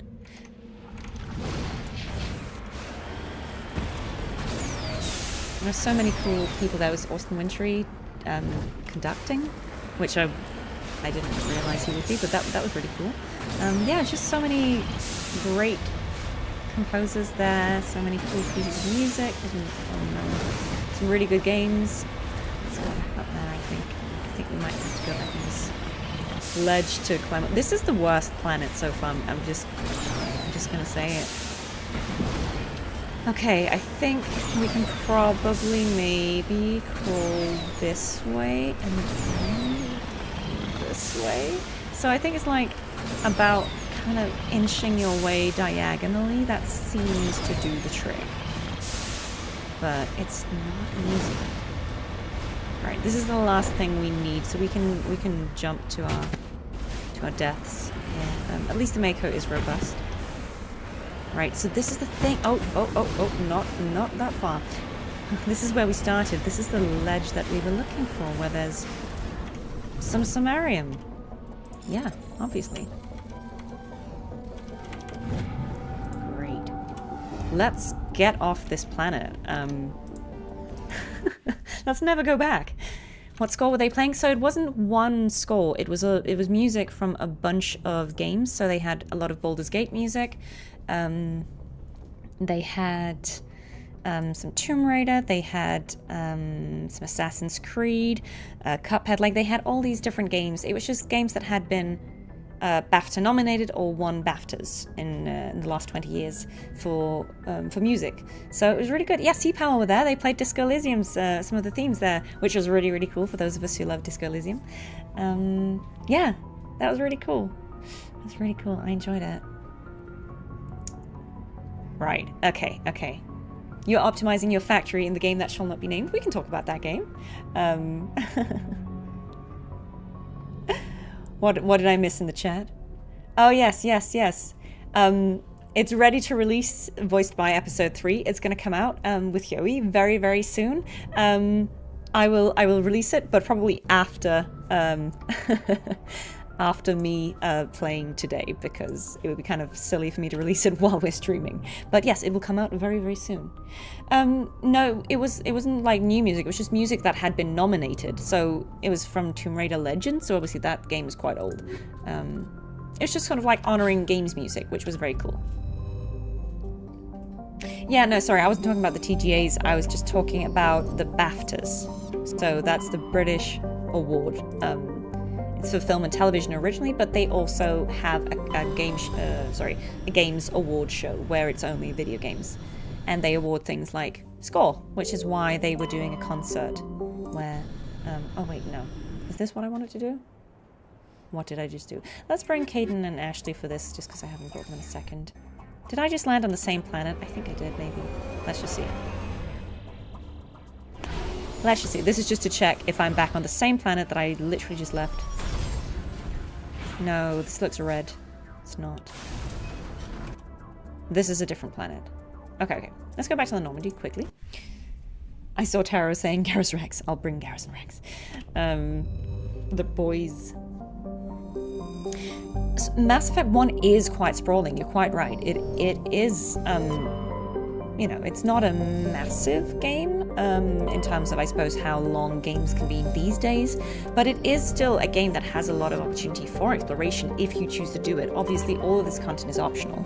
I'm just doing it for completion, and because, you know, if I'm streaming, I might as well give you guys the full thing, right? Because either you're watching because you love Mass Effect and you're just like, oh, this is a vibe, or you're watching it because you've never played it and you're probably never going to play it and you just want to see the stuff. and it's a nice space and time to hang out with you. So, yeah. Look, I have extended invitations to a lot of people, including Ray, but she's actually just really busy right now, and like Jane, she's also not doing these kind of appearances. So sometimes if people aren't, you know, showing up on my channel and others are, it's not necessarily that I didn't invite them. Sometimes it's just that they don't have time, or they don't live in London, or maybe they just, for personal reasons, prefer not to be on streams or YouTube or something like that. And I think that's totally valid too, so I just kind of respect that. So if a person is not showing up, there's probably a good reason, but please always feel free to send me any requests and I will see what I can do. But yeah, we are very lucky to have a cool interview with Huey coming up very, very soon on this channel. I will get it out there for you guys very soon. Yes, I'm absolutely a completionist, guys. It's my character flaw. It's why I keep saying to you, I can't start another live service game. Like, that's the reason why I'm not here playing Genshin or Enfield or DNA or any of those. Like, I have no doubt they're brilliant, but I can't start them. It's bad enough that I'm playing Wuthering Waves. I can't do another one. Like, absolutely not. So I have to just not even try. I have to stay in the dark, because if I get sucked in, it's game over. I'll never stop playing. So yeah, that's why I can play games like this, because it's like, yes, I'm being completionist, but it's a finite amount of gameplay. Like, there is only so many hours in this game, and so yeah, it feels more I can justify it to myself. It's like, yeah, but you know, it's only the once, and then I play this game like 10 times, and yeah, you know what I mean. I'm limiting myself to one live service game. Yeah, and also look, I think a lot of gachas, like, if I'd been a student, like, I think back on how much time I had when I was a student, when I was a teenager or something. If I was a student, I'd probably be playing like 5 of them, but yeah, I don't have the time now, unfortunately. So I gotta be selective with what I'm doing, and I'm trying to find a nice balance of having one ongoing game that I try to keep up with, but then revisit single-player games, which is my, you know, original passion. What am I looking for? What is here? Is anything here? I feel like, oh, this little ancient debris. Okay, great. Oh, sorry. My key got stuck. Okay, so we found a Turian insignia. Good, good, good. Turians will be happy that we're collecting all the stuff that they've left.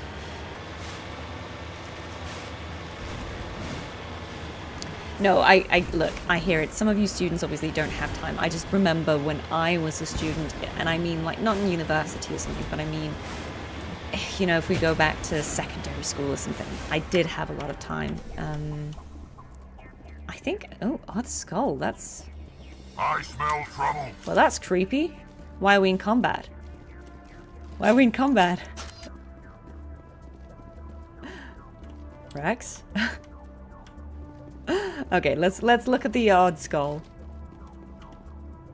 This massive skull is scored by deflected mass accelerator shots. The xenobiology files in your hardsuit computer can't identify the species. It must have been brought here from an unknown world. That was well creepy, Rex. Why would you say that? Why would you be like, get me all combat alert, and nothing happened? I guess he got spooked by the big skull, which is kind of cute. Bless you, Rex.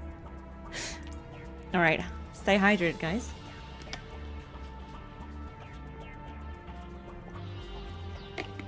Yeah, he had me panicking. There was like a thresher maw here.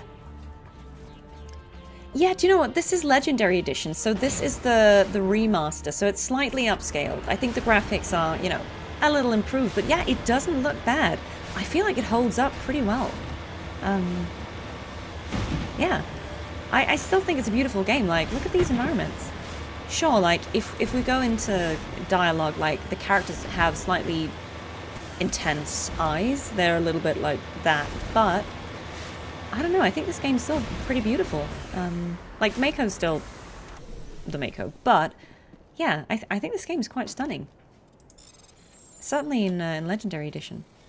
So I think that alone is, you know, is a good enough reason to pick that up. And also just the fact that they made it a lot easier to just play through the whole thing with one character, so you don't have to... Obviously, if you had the games as separate games, you'd have to take your save file from one game and import it into the next one, whereas here you can just continue, you know, from one game to the next.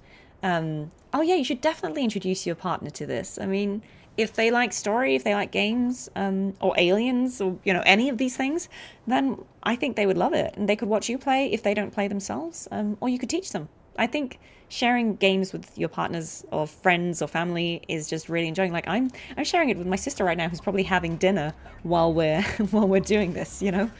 Because yeah, she never got to play the game before, but now she's going to. But, you know, sharing it with her is really lovely.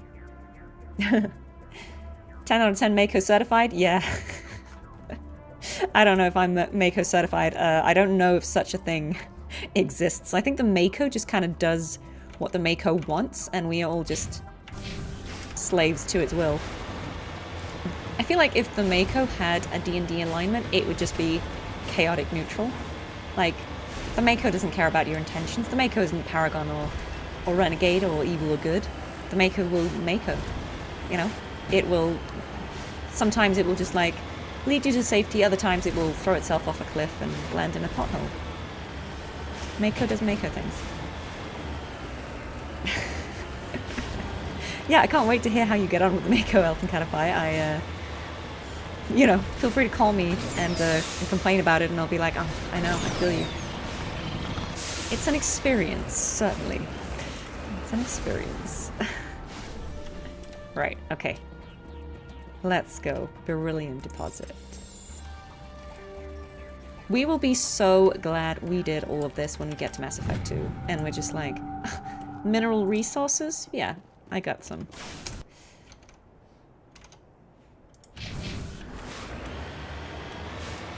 Also, I suppose I admire the practicality of, you know, Shepard's like, yeah, sure, I'm a Spectre and I'm, you know, hunting Saren, like I'm on a really important mission, but, you know, I also mine for resources and pick up necklaces left behind from dead soldiers, and I kill thresher maws, and, you know, like, I'm just out here doing the daily job. Okay. That was something.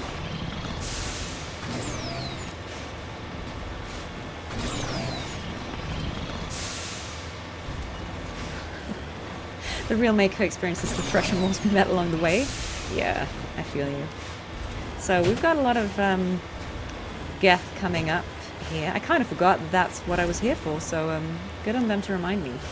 Let's see, will they kill me first, or will I kill them first? Can we sneak up on them, or are they... Oh, I see. Oh, that's... Hey!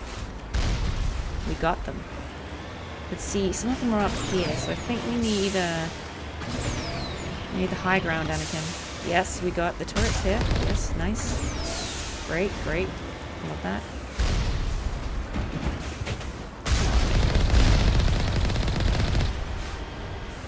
I do wonder what, like, the enemies we fight in this game think about the Mako, because they'll just be here, like, shooting at us, and they'll just see the Mako just falling down the cliffside, and they'll be like, are they okay? What are they doing?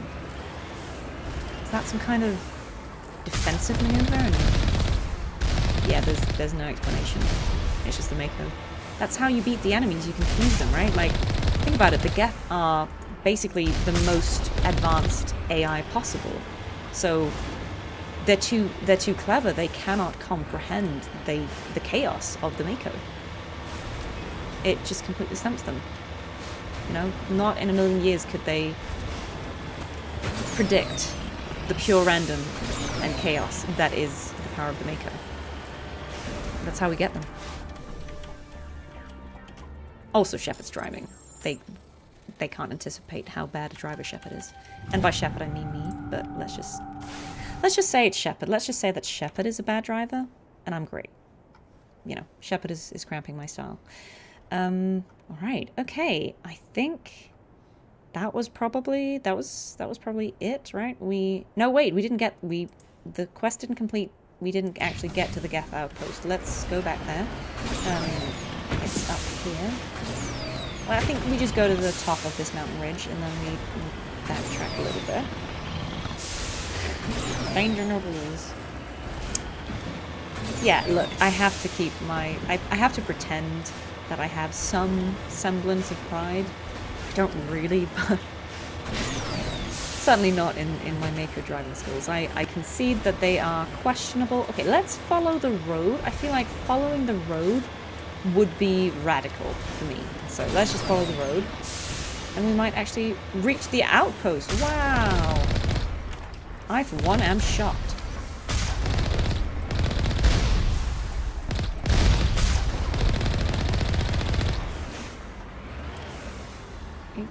There we go. There we go. Oh, and here's a Colossus. Great. Brilliant. Perfect. Aha.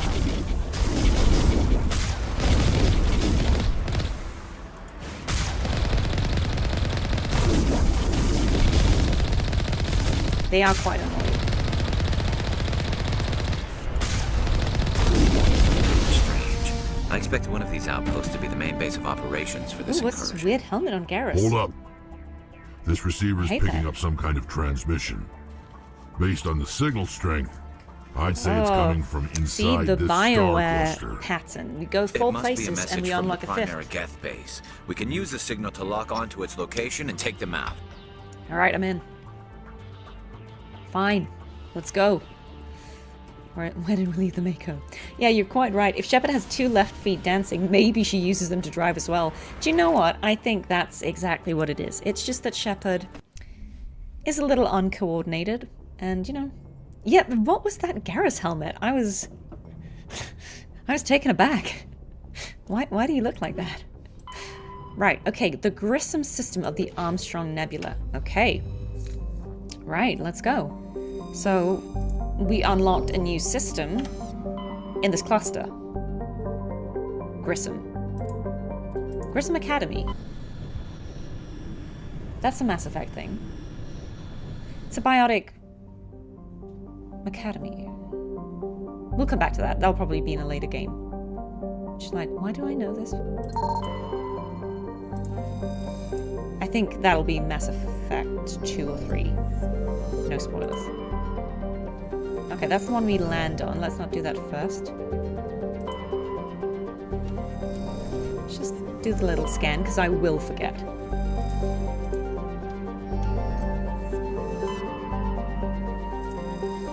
Right. Okay, and let's check this other asteroid belt. Remember, guys, if you haven't played this game, you got to scan the asteroid belt, because sometimes you find asteroids or hidden things. Right, great. Maybe Garrus is driving, yeah. Okay, requests, anyone? Yeah. I know that Grissom is the Academy of Biotics, and I think you probably go there in Mass Effect 3. Ashley Caden, yes. We were almost doing that before, so let's bring them now. Love this. Let's go and kill some Geth.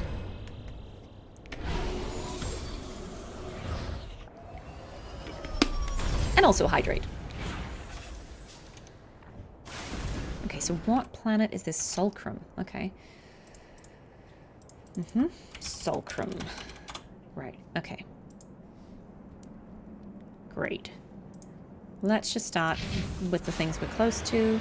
So there's a level 1 hazard. I'm gonna guess it's cold because we're on a cold-looking planet. Typically it'll be something like heat or cold or poison or pressure, but it just means you can't be out of the Mako for too long. So it just kind of, I suppose, dissuades you from running around doing silly things.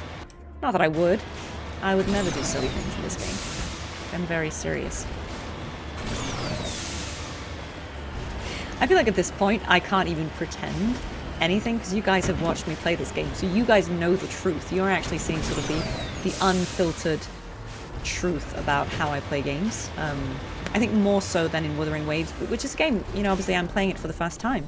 And so I don't have any, you know, I don't come with any conceptions of how to play that, or I don't know what to expect. Whereas this game, I'm just, my gremlin self is coming out. Right, okay. You gotta go to this debris. Already this planet is not as bad to traverse as that previous one, which was really, really brutal. This one is a bit more flat. No thresher maws, guys. Speak it into existence. You know, let's just avoid these, like, flat surfaces. No danger, noodles. Yeah, you know what? I think my my gaming moment so far, the best one I've had, has definitely been trying to save those scientists. That was pure chaos. Absolutely chaotic. Any illusion that I was a composed gamer fell out the window right there and then. I have been exposed. You've seen the true me. Both the completionist refusing to let a single scientist die, but also the gremlin me who's just like, yeah, we gotta keep going. Alright. Let's see. Okay. We'll let them pass. There's so many of them. They're so slow. Come on. At some point I need to just go for it. Which we will do now. Oh, too slow. Let's do it again.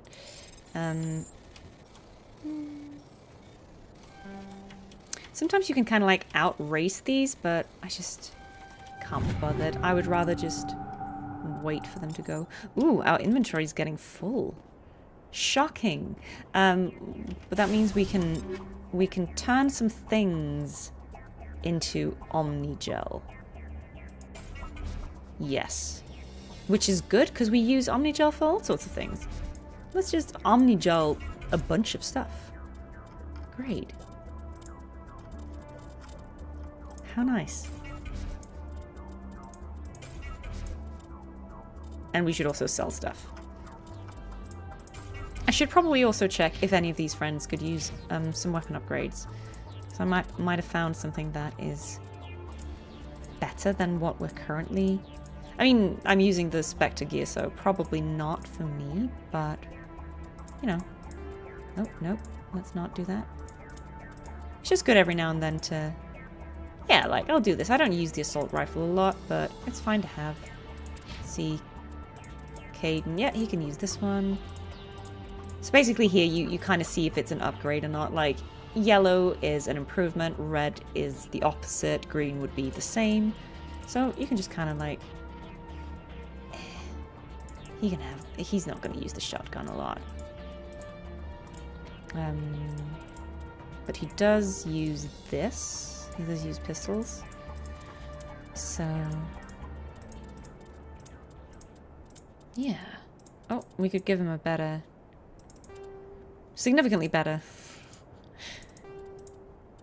Oh, okay. He's got nice red armor now. Yep. Great. Right, Ashley. She'll be the one who can have the heavy armor. So she can... Okay, we're all just red. I feel like we're foreshadowing the Renegade arc a little on the nose today, but it's okay. Which I promise you, if you are someone who has not played this game before, trust that it will make sense.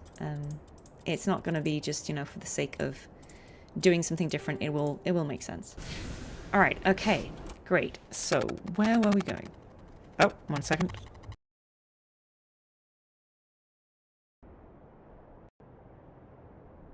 My microphone decided to be weird.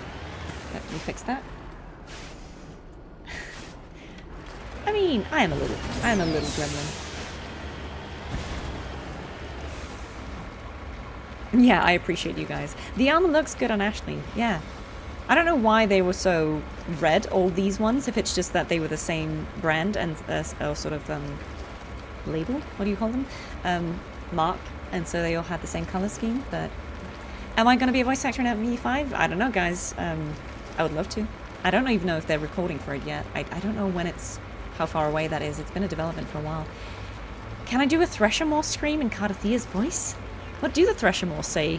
Do they just go like, Rah! I don't know. How would Cardathia's voice be like? Rah! I don't know. I will say I do like doing kind of velociraptor noises, you know, like Rah!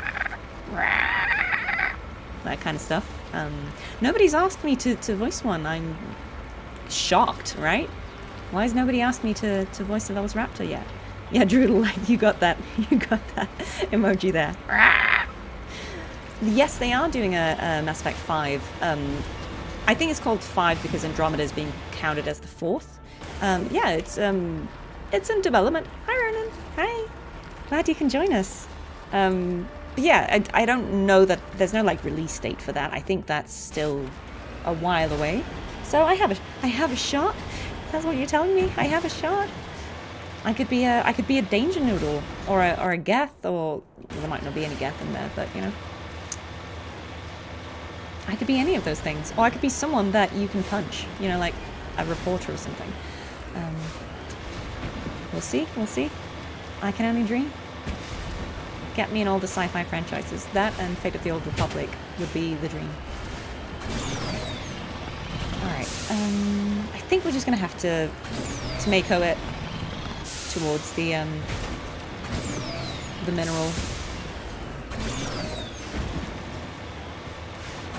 Oh, we're getting there, we're getting there. Oh, is this the way? Do we know the way?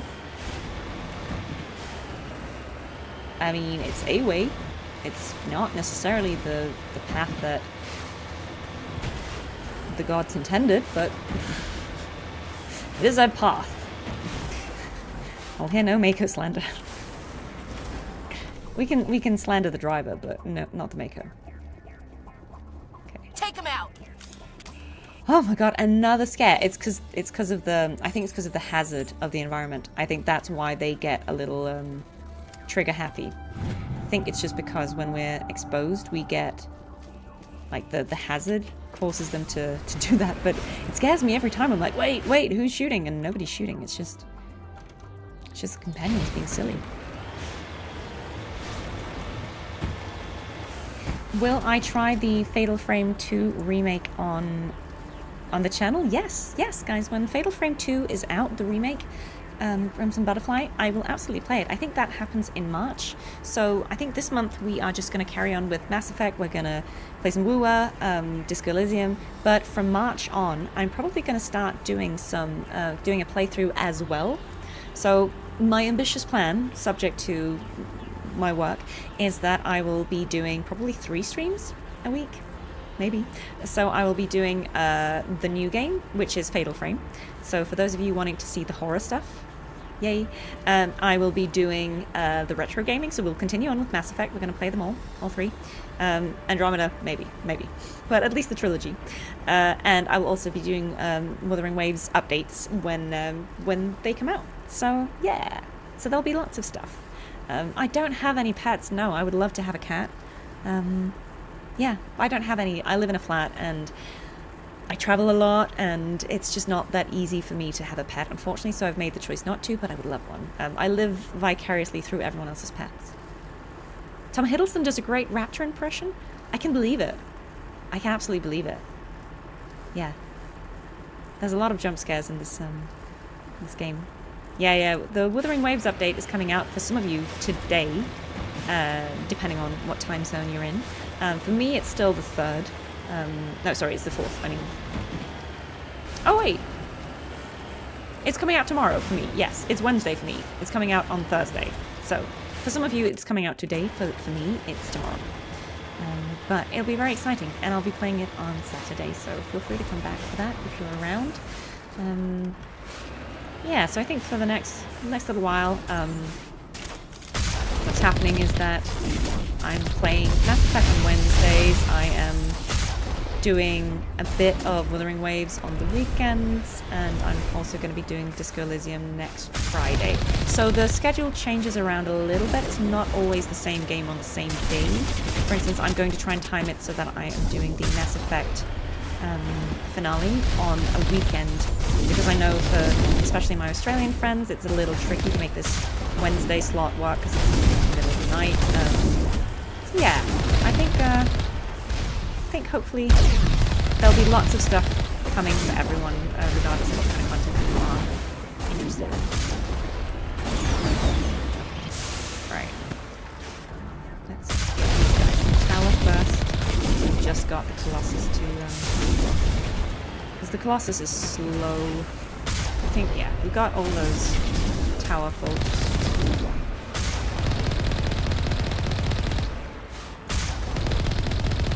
Why is it so slow, actually? What is it doing?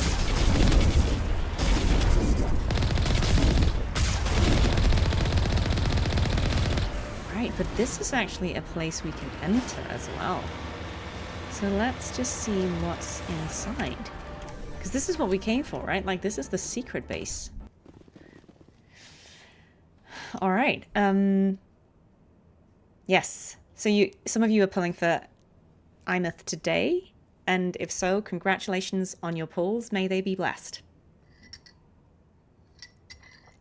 Oh look, Distant. If you started with Andromeda, I think that's a perfectly valid entry point.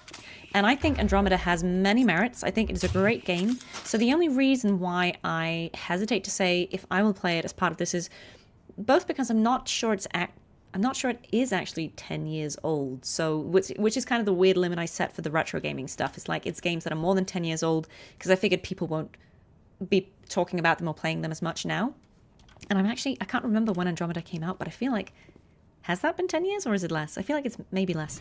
The reason that my only gripe with Andromeda, I think it's a great game. I just think it's not on par with the original trilogy for me. And I think if it didn't have the Mass Effect label on it, I probably would have thought, oh, it's brilliant. I think my expectations of the story were very high. And while I think it does some interesting stuff with the gameplay, I think the story just didn't quite land as much for me. For me, it just felt like it was a similar thing, but the stakes were lower.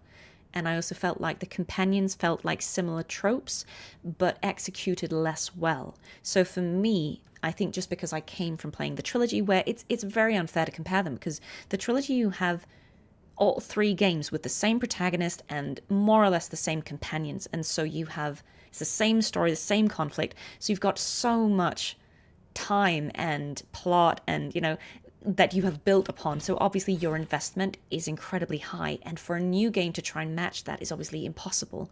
So I think for me, and probably for a bunch of people, the real issue with Andromeda is just that the expectations were so high that it was always going to be hard to match that. And I think if I play it again, sort of more as its own thing, with without trying to compare it, I might see it more favorably. I might be like, oh, this is a great game. Is it my favorite Mass Effect game? No, because I like these more. But on its own merits, it's objectively still a great game, and it does many good things. So yeah, just to clarify, I don't think I don't want anyone to take away that I think Andromeda is a bad game. It's just not at the same level. That's also how I feel about other things, like Dragon Age games. They are very different. Unlike the Mass Effect trilogy, the Dragon Age games are all... Sorry, I was being rubbish at that. The Mass Effect games are more similar than the Dragon Age games. Let me just read this. As the last Geth falls, you hear music from across the room. On the monitor, a Quarian stands before a hushed crowd, warbling a mournful a cappella of worlds and innocence lost. The recorded song is dispatched to the Geth worlds behind the Perseus Veil. The transmitter shuts down. Ooh, interesting. All right, that was kind of poetic. Yeah, but like the same way that I have Mass Effect games that I prefer to other games in the same series, I also think some of the Dragon Age games, they're not equally good for me. And it's not to say that, they're not good games, because they're all good games. It's just that I prefer some of them, and they are stylistically more different to each other than the Mass Effect games that are sort of consistent in a lot of ways. So yeah, but I think that's why it's interesting to discuss these things, because my opinion is just my opinion, and my taste is my taste. But that doesn't mean that I'm right. I'm not the arbiter of what is good storytelling and what is good gaming. So I always think if something is enjoyable for you, it's a good game, and it's worth playing. Right, so we discover a number of encrypted Geth data files. In the proper hands, they could reveal much about the evolution of the Geth since the banishment of the Quarians. That sounds like something we should share with Tali when we get back on the ship. I feel like... Yeah, see? Speak to Tali. Yeah, absolutely. That would be like a treasure trove for her. Imagine if we hadn't gone here and done all this faff. We wouldn't have found the data. This is good. It's good stuff. Yeah, I think see Mass Effect Andromeda as a standalone game. Absolutely, because it is. For those of you who don't know, I'm not going to spoil anything about the game, but essentially Andromeda starts kind of in the timeline of Mass Effect. You're kind of like sending off a bunch of people in this timeline that Shepard is in, and they are, you know, going to somewhere that's many, many light years away. So by the time they wake up, they'll all be in cryosleep, but it'll be like hundreds of years after this. And so it is a completely standalone story, which is, again, absolutely worth playing. I think I played it once and I thought it was worth playing, but I didn't feel the same urge to revisit it, I think. But that is just such a personal choice. I don't think it's as bad as some people make it out to be. It was an absolutely fine game. Right, okay, so we just gotta do a little bit more looting here, and then we are done with all this Geth stuff. Yeah, it's sort of in between Mass Effect 2 and 3, I guess, in the timeline, but it is kind of its own thing because it's happening somewhere very different, so you're not really going to interact with the characters from the trilogy. It is its own thing, and you don't really need to have played the trilogy at all to play Andromeda, which I think, again, is valid. Like, it's a good starting point because it's the Mass Effect universe, but you don't have to sit through these 3 games if you don't want to, right? You can just play it as its own little thing. So, yeah, I think it's absolutely fine that they did it. Let's see how we get to this. It feels like it's sort of on the top of this little ridge. Oh, what a devilish place to put it. Right, okay, I see. It's at the end here. Come on, Mako. You got this. I love how you can't exit the Mako if it isn't flat on the ground. It's like, really, Mako? Really? You can, like, scale a cliff, but you can't open the doors if... Yeah. Fine. We will let it be. Right.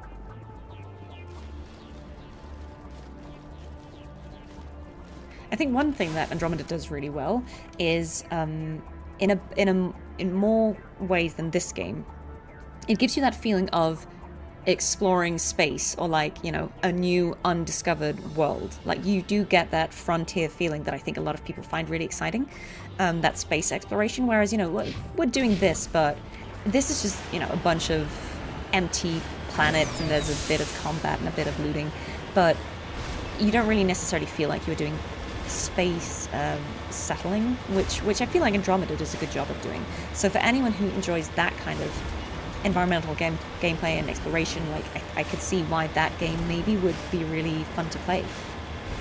Yeah, we've completed Ferris already, so if you want to go and check that out, the VOD is up. Like, all the previous, we've done Ferris and we've done Noveria, and Vermeer is next, but I'm kind of wrapping up all the side stuff first, because, again, if you know, you know. Once we go to Vermeer, we're kind of going to start the end game, and I don't want to completely lose the momentum of the end game by being like, and now let's go and drive around the Mako for a bit. So we're just kind of doing the final things in the exploration side of things. We're going to go back to the Citadel one last time and hand off any stuff we need to do there, and then I'm gonna go to Vermeer and we'll see what happens. Okay.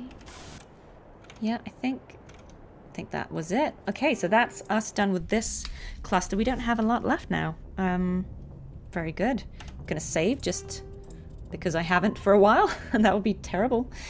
Did I play Andromeda at release or after they fixed it? My gripes with Andromeda had nothing to do with the release. It's not about some animations being janky or some bugs. For me, it was the things I found slightly lacking for my money was just the storytelling, the characterization, the animation style I didn't love as much. I just didn't love the graphical engine. I thought everyone looked a little uncanny, and I I didn't fall in love with the characters the same way that I did in this trilogy, and I didn't find the story as engaging, so it was just for me, it didn't quite land. It felt like a similar thing, but just not at the level of. So, and that had nothing to do with playing it at launch or not. Bugs don't really, like, I'm not that picky. Like, I also played Cyberpunk at release. I couldn't get into it, but it wasn't because it was buggy. I also tried playing it again years after. I still can't get into it, and it's nothing to do with that. I know objectively it's a great game, but I just, for some reason, can't get invested in the story. I think for me, I will sit through terrible gameplay, but if I'm not interested in the characters of the story, I find it really, really difficult to play a game, unfortunately. Unless it's about, you know, something else. If it's like a puzzle game or something and it has nothing to do with the story, like, that's fine. Let's talk to Tali straight away, because we're here now. We should go and see her. Give her the good news. We found some creepy Geth data. Did I discover the new system after Novaria? Which one do you mean? We have a bunch that we have a few left that we haven't done yet. Let's... Wait, no, she's further down. She's further down, isn't she? Here we go. Did I recreate my character Shepard? Do you mean in Andromeda? No. In Andromeda I just played like a completely different character.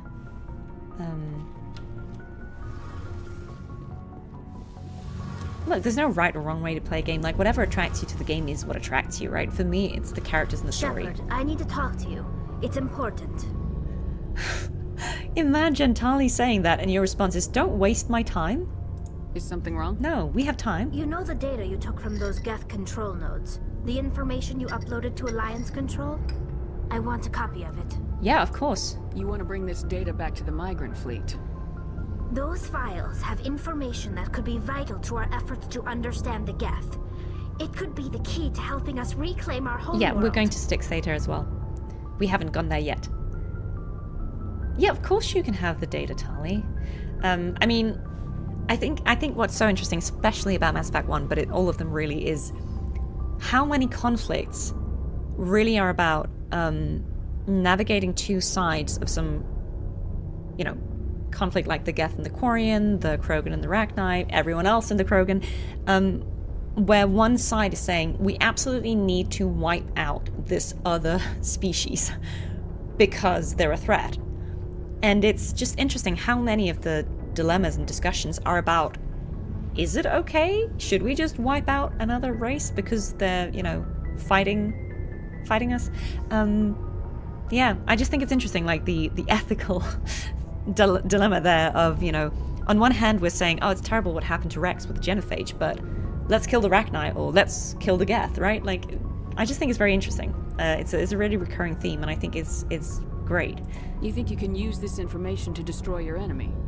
Not right away. We will need to study it. It could take years, but it will give us new insight into how the Geth have changed and evolved over the past centuries. Go ahead, make a copy. Absolutely. My people, I owe you a great debt. Tali is one I best can girl. She never deserves it. repay. The only thing I can offer in return is what you already have. My solemn promise to stay with you until Saturn and his Geth armies are defeated. This is not the Wuthering Waves patch waiting room officially, but it could be if you wanted to. We're not going to play Wuthering Waves because for me it's not out for a while. It's only like the early evening on the 4th here, so it'll be a while until it's out. But if you want to hang out, we're playing Mass Effect. Feel free to stay as long as you like. I never wanted anything more. Thank you, Shepard. Oh, we got a Paragon point. Love that. Also, I leveled up before. I should remember to put some points in this stuff, right? Okay. I think I am just gonna put it in this one, and then because that kind of just like boosts a whole bunch of things, just gives overall damage. And then eventually we're gonna go to health and shotguns. Like, all of these things are fine, but I don't use the healing as much as I probably should. I tend to just try and tank it and not die. Right, okay, I'm glad that we were able to help Tali with that. So we've got some things to return to the Citadel, but let's go and explore those last few systems. I feel like I should Looking for sell some supplies? stuff because our inventory is getting a little full. Let's see what you got. You bet, Commander. So I'm just basically going to sell like the older weapons, if that makes sense.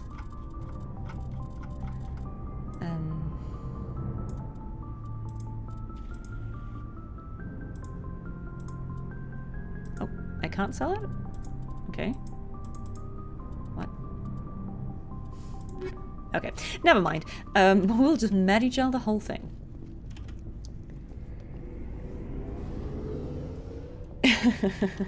Yes, you're right, the Geth are AI, but I think even if you take that out of the equation, it's still, again, I don't want to spoil anything, but, you know, it's still very much about two species in a lot of these conflicts, right? If we say Krogan Rachni, other people Krogan, like there is a lot of these debates about whether it's allowed to wipe out something else, and even with the Geth, you know, there will be questions about, well, yes, they are synthetic, but at what point have they gained sufficient awareness that we should treat them as if they are sentient? Message from Admiral Hackett, Commander. Patching it through. We just received your report. Looks like this Geth incursion was bigger than we thought. They were probably preparing for a major offensive in the system. We're increasing patrols in the Armstrong cluster to make sure they can't establish another foothold in the region. Nice job, Shepard.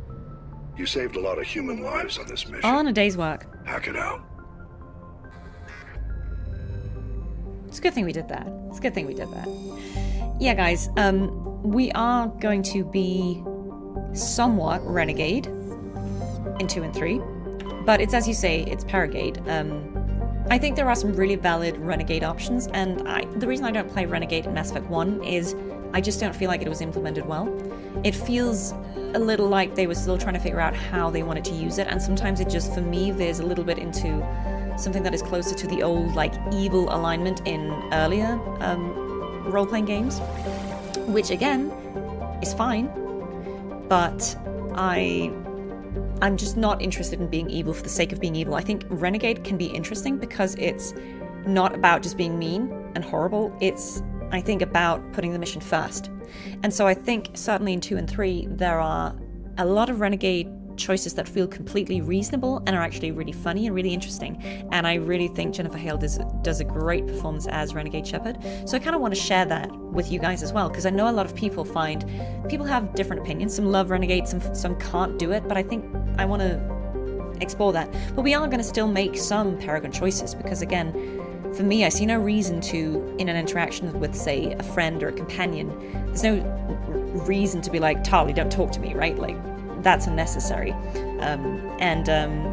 Certainly in Mass Effect 3, the morality system, I think, is implemented in a way where no matter whether you make Paragon or Renegade choices, they kind of stack. So it's just about getting enough points, but it doesn't matter if they're Renegade or Paragon. Like, they all just kind of tally together. So it is possible, but we're gonna be more Renegade than we are now, because we're completely Paragon now.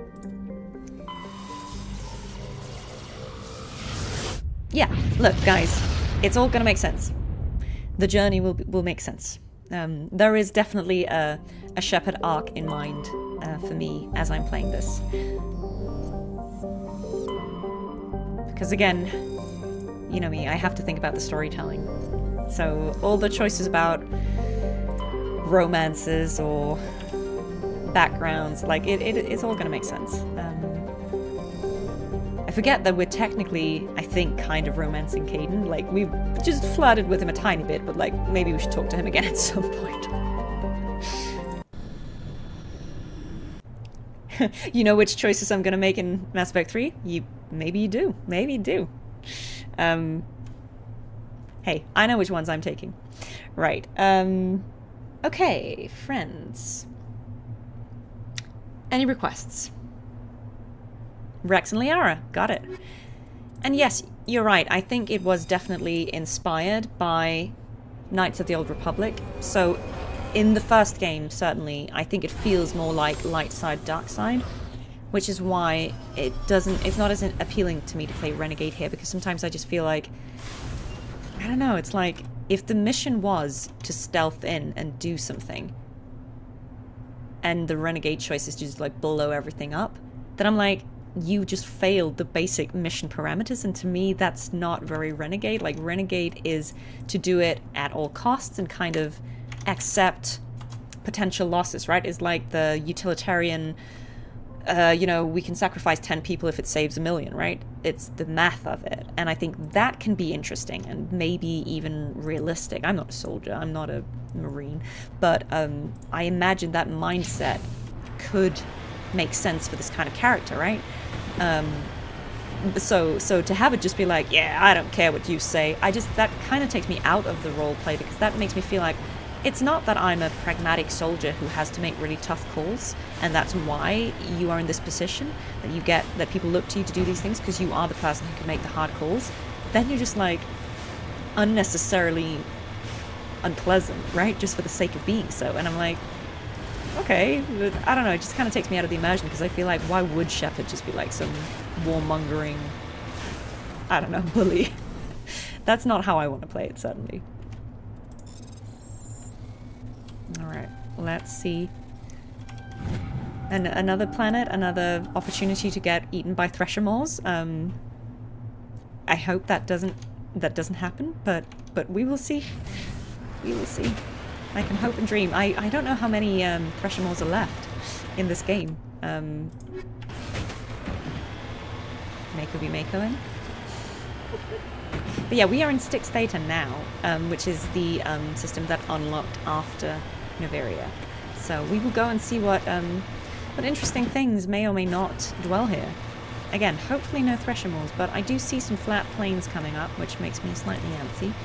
So let's just like skirt about the edge of this and hope that we don't wake anyone. Yeah, Rex will eat all the thresher maws. That is true. That is true. We will see. We will see. What if I play Doom? I mean, oh, look at that flat old space. Horrible. Horrible. Please no thresher maws. Nah, I feel like I can tell the thresher maw spaces because there's always like a little circle. It's kind of like a little arena. And, you know, there'll typically be something in the middle that you go to explore, and then it's like, surprise. This just feels like nobody doing the level design wanted to put anything down here, so they just kind of made it a flat space. Which I understand, I appreciate that.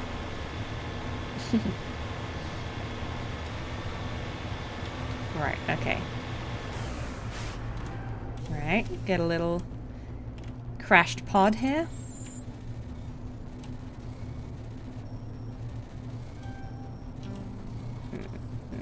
Maybe here.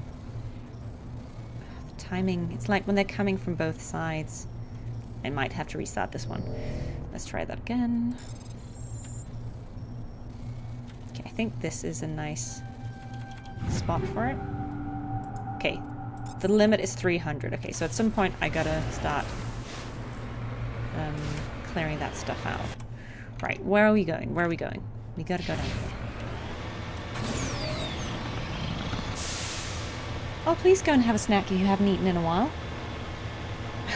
Flat thresher maw, not flat Mako pain. You're so right. It's like, what is worse? What is worse? It's the same maw, it just moves on after being annoyed. That would be kind of funny if it's the same thresher maw on every planet, just being like, oh, you're here too? Man. Because it is a worm, so what if the thresher maw has a wormhole?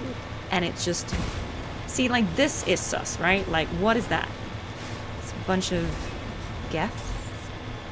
No, it's a bunch of... Oh, this is going to be full of Rachni.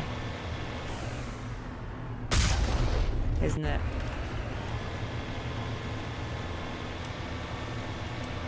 This looks like something that aliens are gonna come out of. See? I've watched Alien.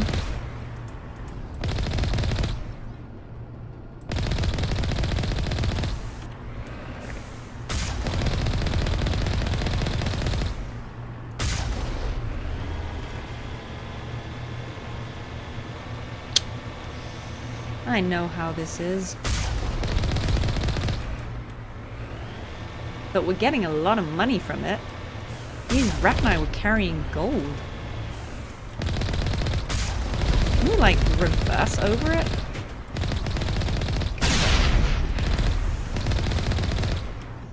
I mean, that made us a lot of money.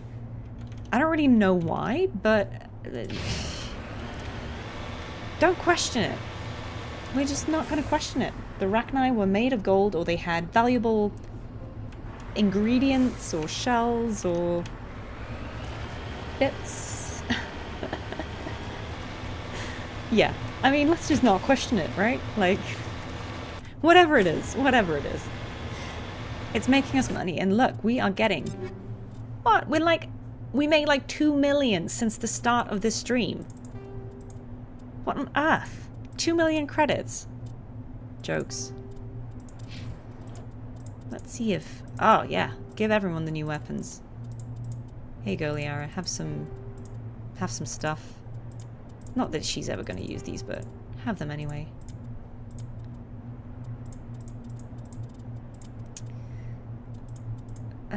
Yep. Have some better armor. Nice. Rex. Ooh, that one. He doesn't use the pistol that much, I think. One's better. Got any nice armor for him? No, I probably need to buy something. Ooh, and the squad, obviously, yeah, they got some points. Okay, I like... We found stasis very helpful. I find singularity quite helpful as well, so let's do that. Okay, what are we gonna give Rex? Does he use assault rifles a lot? I think he does. I think he also uses shotguns a lot. Let's just give him some damage, so Rex can Rex. Yeah, where am I?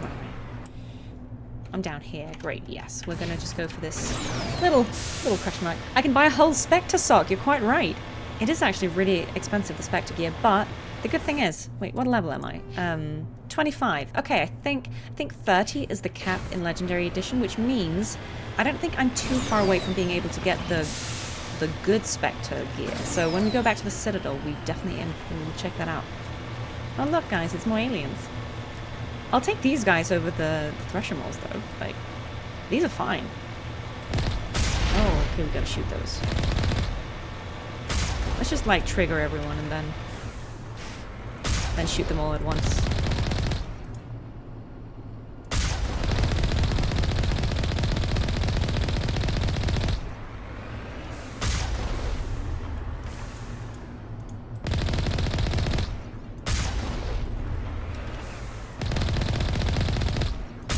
Making so much money just doing this. Why was I stressing about that earlier? I didn't remember how rich you get just killing stuff. It's okay, so there's still one of these that will... It's gonna be this one, isn't it? Yep. Great. Okay, so I guess let's go in and see what's inside this mystery building. Probably something nasty, but I'll reserve judgment until we see. Have we met Conrad Werner? Yes, we have met Conrad Werner once. I need to go back to the Citadel and speak with him again. I can't remember if I should have spoken to him in between Ferris and Averia, but we'll definitely be able to speak with him a second time, and maybe by doing Bring Down the Sky, we can speak to him a third time. We'll find out. I forgot to go back to the Citadel between Ferris and Averia, so... But yes, we have met Conrad Werner once. If you're not sure who we're talking about, he is a big fan of Shepard. We signed an autograph for him. Yeah. Right, okay. Let's go. Let's see what happens in here. Okay, we got a dead guy, which is not a great start, but seems on par for Mass Effect. Like, we are in a remote system full of Rachni, so I guess that checks out.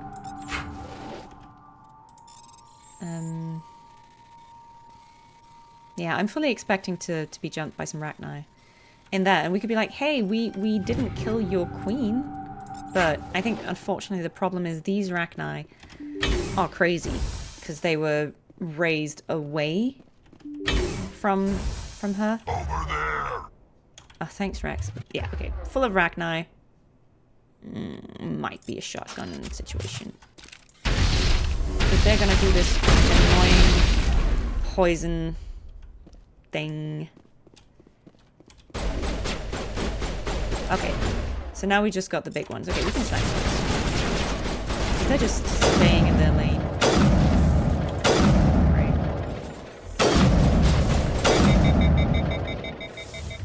Okay.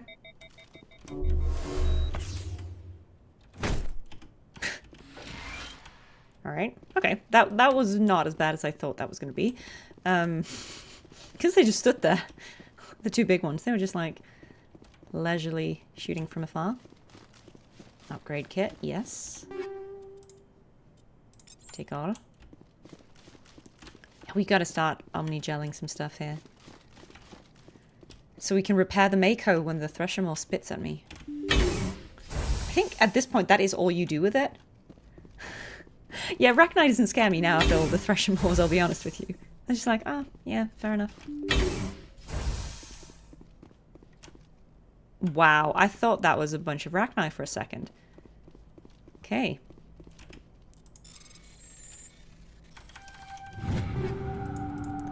I also love that one thing you can do with Omnigel is you can just, you can, like, avoid having to do the minigame, the hacking minigame. Why are all these, like, creepy Rachni embryos? Yikes. Big yikes. Convert all junk. I don't know that I have any junk. Like, this isn't a game where you just loot random stuff. But I'm just gonna turn a bunch of things into Omnigel now and then. Just for the fun of it. Right, okay. I'll do that off stream. You don't need to see me Omnigel everything. Yeah. That's what we pull out the shotgun for. I swear, if all of these little friends come at me in a second, I'm gonna get really tired.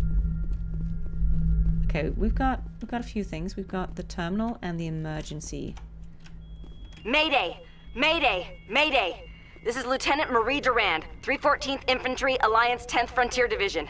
Okay. The listening post has been overrun by unidentified hostile life forms. Request immediate extraction.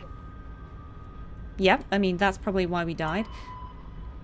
Right, okay, yeah, so we found one of these, and it's telling us to go to the other one on the other planet in the system. Shepard, their logs say they received a supply run 2 days ago. The Rachni worked Okay, fast. that is fast. Tell me about that supply ship. This planet is supposed to be uninhabited. The Rachni didn't come from nowhere. I will need a moment. This base is supplied by drone freighters, dispatched at irregular intervals from different depots, to reduce the likelihood of tracking. Okay. I have it. This one came from Argos Row. Ah. Okay. Wherever it is, there's Well, we probably need to more go back Rachni there then. Let's get to the bottom of this. Right. Right, so it seems to be the result of a supply drop from Argus Row, so we need to go back there. Okay, fine. We need to find out where all these Rachni came from. I'm happy that all these little friends didn't attack me. So why is it still... We did it. Yeah, okay. It's just sometimes the question mark sort of remains, and that makes it look like you didn't complete the quest. But we did. Can we get taste my shotgun in Cartier voice? What's that a quote from? I'm not familiar with that. But, I mean, I guess it'd be like, taste my shotgun. She's so polite. I feel like Cartier with a gun would just be very dainty.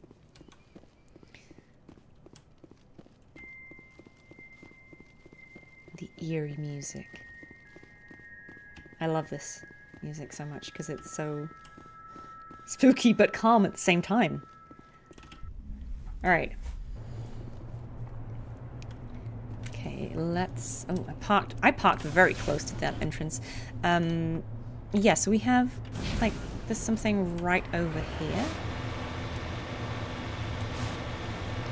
Some minerals or thresher more. That's cartridge. Yeah, cartridge Thea. It's not from... Ah, okay, yeah. Do you know what? Cartithea would be like... I feel like Cartithea and Liara would get along because they're both polite and, you know. They're just very like, oh, well, I will look into this and get back to you. You know. Alright. Okay, let's recover this artifact. The nice Asari. Great. What else do we have? Yeah, I guess we just gotta do a little bit of looting. Cartithea with a gun is kind of Audrey. The voice print for Audrey and Cartithea is very similar, to be fair. I think, I'll be honest, there is a limit to how much I can do. It's if the brief is RP, British, young, bright. I mean, there are only so many things, because automatically I would go up here. And for Cartithea, she's a bit breathy, but then when she gets more assertive, she becomes more playful and her voice is a little bit more voiced. Whereas for Audrey, she's quite prim and proper, and she doesn't have time for you, so there's just more disdain in Audrey's voice than there ever will be in Cartithea's voice. But they are very similar. I would say Audrey is, I suppose, Cartithea if she were more like Collector. I think it's a good example of how the same voice characteristics can feel different if the intention of the character is different, if that makes sense. Because the voices are similar. Fun fact, I voiced Audrey before Cartithea, as some of you will know. Because I remember when Cartithea was first introduced about a year ago, and some of you were like, that's Audrey. And I was panicking because I was like, oh my god, no, have I broken NDA? Like, will people, like, will I get in trouble? But, you know, obviously I didn't, but... Elfencaterpie, you didn't miss much. We were killing some Rachni. We found out that they probably came from a different system, but there's one more planet in this solar system that we're just going to check out because there are probably also Rachni there. So we're just going to check this one out, and then we're going to go to where the Rachni probably came from.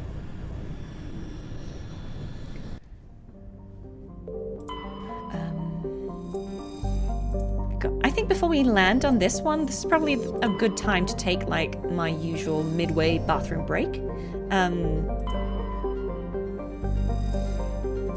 So I think, give me, let me just quickly scan this, and then I will, yeah, this will be the one we land on. So I think let's land, and then I'll pause and just take 5 to refresh my drink, use the bathroom, and then we can reconvene on this planet that will no doubt also have Rachni. Hello, Dude Plesses. Hi! Thank you for joining us. We are playing Mass Effect today, which obviously isn't Wuthering Waves, which is probably the content that people mostly watch my channel for. But if you know the game, if you like the game, this is us revisiting it. If you've never played it, you're very welcome to stay and join in the fun. We are nearing the end game of it, but I think it's easy enough to pick up and follow. It's a great game that still holds up. It's very fun. There are some absolutely wacky moments, so it's lovely to have you. Alright, I think let's pick our team for this. Anyone got any requests for who you want to shoot some more Rachni with? Garrus Rex, okay, the classic. We're not even going to deviate from that. I love that. Let's just go Garrus Rex. I feel like those are the kind of people I would bring to shoot Rachni. I feel like for Rex it's personal. Garrus, sniper rifle, what can I say? It just feels appropriate. For Lova, yes. She'd be like, are we there yet? Alright, I think let's pause it here. Give me a few minutes. I will be right back. I'm going to put you on the BRB screen, and I will see you soon.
Alright, I am back. I did not get murdered by thresher maws in my bathroom, thankfully. But I have refreshed my drink, and I am now ready to continue on with the gameplay. Just gonna get my hair out of the way. Alright, okay. My sniper and shotgun shall purge all evils. That is true. That is true. Okay. Great. Yes, gotta give Garrus some points. Don't really need this. Yeah, no, do you know what? Let's just do this, unlock these abilities, because it's good for him to have these as well. We might as well get some good overload. Rex, we already leveled Rex up. Okay, good, great. Amazing, so we have landed on this lovely planet, Nepmos. And we are presumably looking for, I mean, I expect there'll be more Rachni. So let's just go and see if we're lucky and if this is a bunch of nests or space aliens who want to kill us. Last request, can we get a quote from Scarface? Say hello to my little friend in Carthia's voice.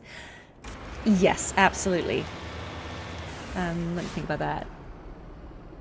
Say hello to my little friend. That would be the Carthia Scarface quote. The thing is, though, Carthia does get quite playful by the end of her story arc. You know, she's quite timid in the beginning, but by the end she's quite playful. Yes, you can have a voice request. Elfin Catapie, absolutely, go for it.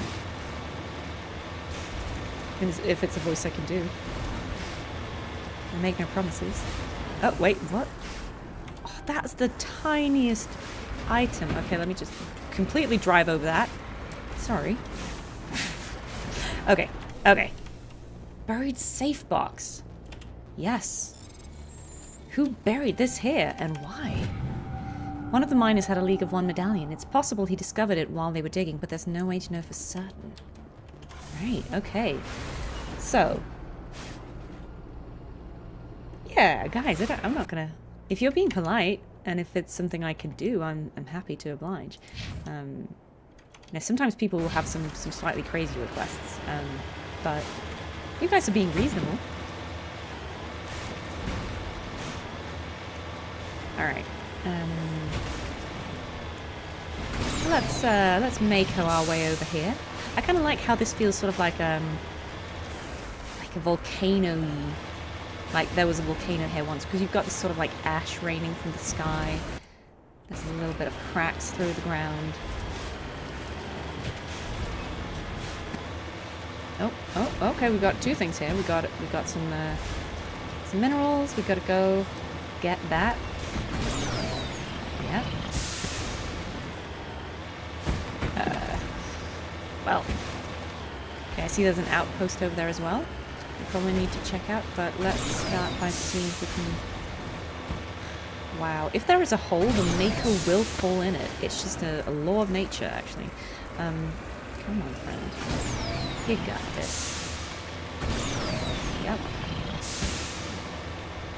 It's so easy to oversteer. Like I can't stress this enough.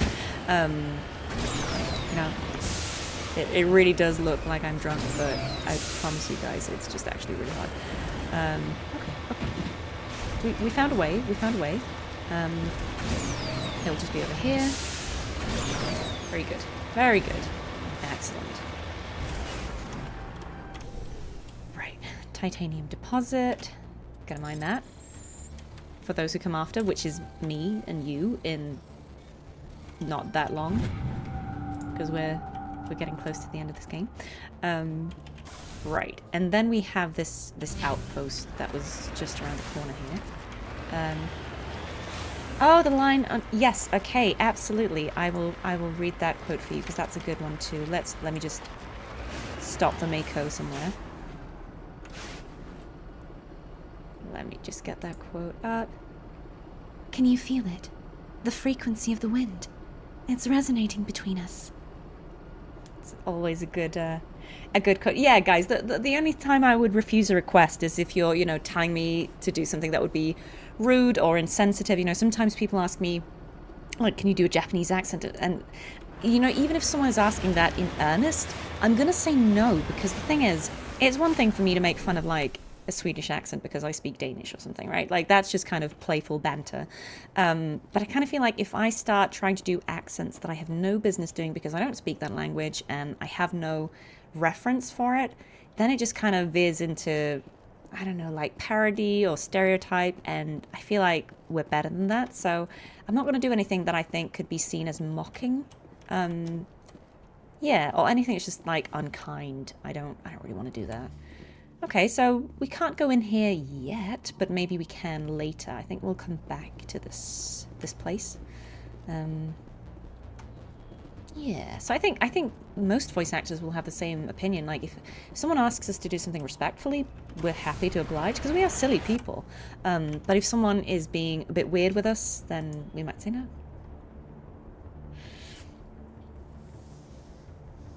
Jetpack Cat.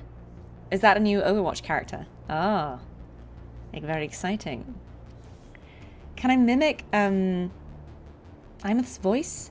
I don't remember how she reads those lines, I'll be honest. I can't remember, because I've only seen her stuff once, so I don't remember her delivery.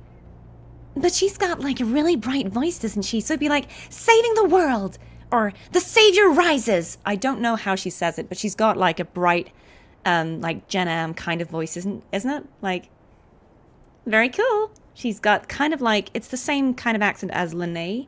So they've got that really bright delivery, but I don't remember how she says it specifically. Yeah. So I would have to listen to her to remember how her specific delivery is. I think I do sometimes do voice matching where, like, for some reason they'll need you to do a copy or like an imitation of someone's voice, not to like replace them, but sometimes that person is unavailable or something and they're like, can you come in and do like one line as that person? So I do voice matching every now and then. Do Danes mock Swedes for accent? No, I think it's just like we would make fun of each other's accents because we speak languages that are so similar. But it's kind of like how in every country you'd mock someone like jokingly from the other side of the country for like having some kind of accent, and it's the same thing with the Swedes. It's like it's so close that we can be like, oh, you're pronouncing this word weirdly because it's just slightly different. If you speak Japanese with a Texan accent, it sounds like Simlish. Maybe. I actually have never played The Sims, which I know is kind of a wild thing to say in my generation, but I actually never played The Sims. I don't know why. It's not like I was you know, actively spurning it. It just didn't happen. Kind of never came up. I'm trying to figure out if there's like another thing here, but I think I did what I needed to do here. I'm guessing this space will open up once we've done what we need to do elsewhere. So I think let's go and check out these other points and see if that opens up the mine.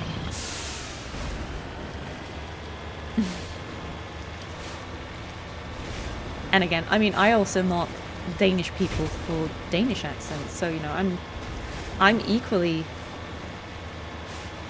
making fun of everyone. Yeah, it's funny because I would say, just for my money, I think the Swedish and Norwegian accents are actually nicer to listen to than the Danish one, and maybe that's because I speak Danish, but I just personally prefer listening to Swedish or Norwegian. So, I mean, any jokes I will make is made with love. Oh, okay. Whoever's there is actually getting shot by these Rachni. I don't know if we should help them, or I can't see if they're friends or foes, but are they? Who are you? Are these Alliance people? Or are they not? I think they are Alliance, probably. Probably there to help them. Or are they shooting at... Are they shooting at us? Are you shooting at us? I don't know. I can't tell if they're just shooting at the Rachni or us. No, I think they're friendly because they're not... They don't show up as targets. Rachni small... Oh, we're holding off waves. I see. Okay.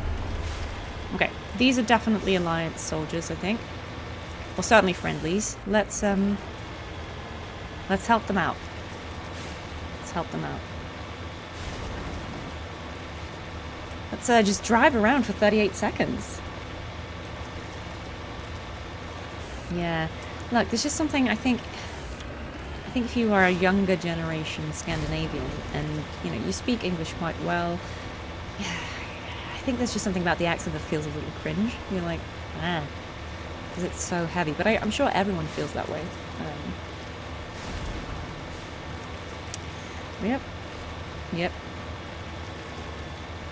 Look, it's fun to make fun of accents if it's done in a, I think, light-hearted kind of way, where there's no real... You know, if there's no real menace behind it, if we're not actually making fun of anyone's culture or, you know... Yeah, I feel like it's harmless if it's just, you know, oh, you said this thing and we say it like that. Like, I think that's just a way of doing it where it's not malicious and it doesn't feel personal. But I would never mock someone's accent for real. I think that's so unkind and unnecessary. I also find often that the people who make fun of someone else's accent will be people who only speak one language. And there's no shame in only speaking one language. But I just think it's incredibly rich coming from someone who can only converse in one to make fun of someone else's accent. Because if someone has an accent, that means they're not speaking in their first language, right? Which means they speak multiple languages. So it's pretty ballsy to then, you know, somehow try and insult them. It's like, you only speak one language. You have absolutely no ground to stand on here. Yeah, I'm bilingual. I speak Danish, I speak English, as you can tell. I'm not fluent. I would never say I'm fluent in any other languages than those two, but, I mean, sort of... I understand quite a lot of French, and know bits of other languages. Like, Norwegian and Swedish are so close to Danish that you can converse with people in those languages. It doesn't mean you're fluent or native, but, you know, you get by. So, yeah. People's English is better than my insert language. Yeah. You are fluent in speaking crap. Yeah, I know that, Ronan. I know that. Right, okay.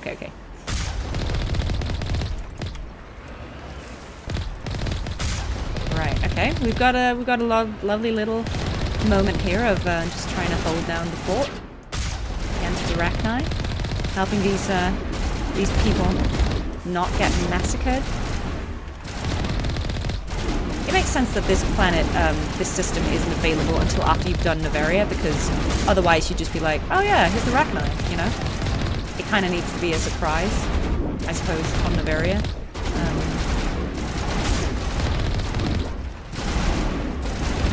I do like that they're a bit slow. It means I can sort of just, you know, gently shoot at them. I don't know if there's a lot of friendly fire, but maybe I shouldn't stand right in the middle of the battlefield. Okay. How long is this gonna go on? As much as I am enjoying it, you know.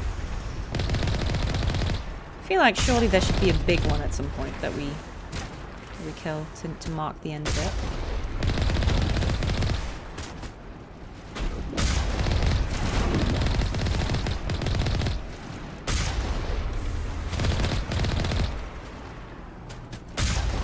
Yep. Okay, they keep going. I mean, surely this is what I'm meant to do. I don't think I'm meant to exit it. I think we did it. No, let's not return to the Normandy. I'm trying to repair the Mako. I swear it's a new button every time. Can we exit the Mako now? Maybe not while I'm repairing. I think we need to speak to these people. Hello, good sir. There ain't any pirates here anyway. Right. Okay, so they were here because they. This is the leader. Holy hell, ma'am. She was the one Talk calling about for a help. near-run thing. You all right? Well, how are you guys? Never mind me, are you alright? Still on my feet. But we've been fighting for almost 26 hours straight. None of us will be standing for long. Dang. Ma'am, we're getting a signal from one of the ground scan UAVs. A big hollow space about 500 meters under the surface. That'll be the mine. Right. That must be it. That must be where they're coming from. My people aren't in any condition for a clearing operation, though. Just point us in the right direction. You don't have to do that, Commander. We've bled them. We can probably hold until We a are bigger absolutely ship going arrives to to do get us that. off-world. If you want to take There a could be throw loot at in it, there. we'll give you the coordinates. But it's your call. You saved our asses, Commander. Thanks. Hey, you're welcome. But let's go in here and see if they've got something. Haha. First aid kit. Let's take all their resources, you know? Right. Oh, no, there's another one over here. Oh, what can you do in the generator?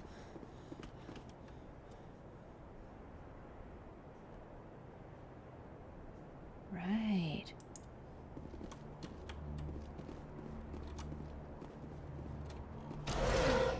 Oh, I could have done that, maybe. Fair enough. I didn't. Okay. So this is great in theory, but I think we need to disconnect the Mako because we gotta drive to that other place that we came from. I think now it will open up. I wonder. Let's try and go back because we're close to it and just see if that opened up the coordinates. You're Swedish, but your English is not quite good. No. Ja, men jag talar danska göras någon gång på stream. Ibland inte svensk, men lite. I think Swedish is a nicer language. Like, it sounds more beautiful to me personally, but maybe that's just because I speak Danish. Maybe if you're a Swede, you think it's... I doubt that Swedes think Danish is a more beautiful language, in fairness. I take that back. Maybe you think Norwegian is.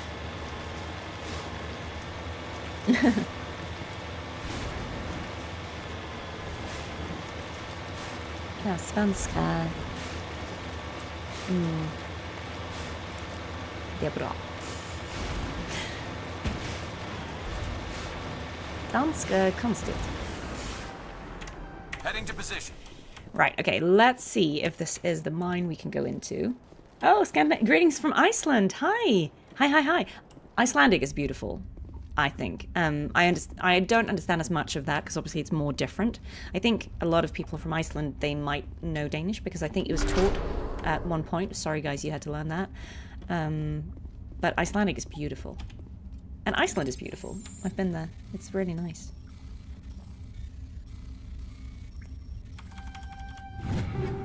Right, okay, we're getting close to the limit, but we're gonna push it.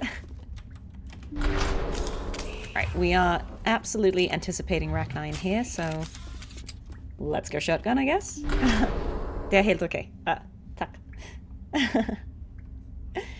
I would love some snow from Quebec. That would be beautiful.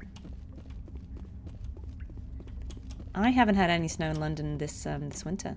Oh, there we go.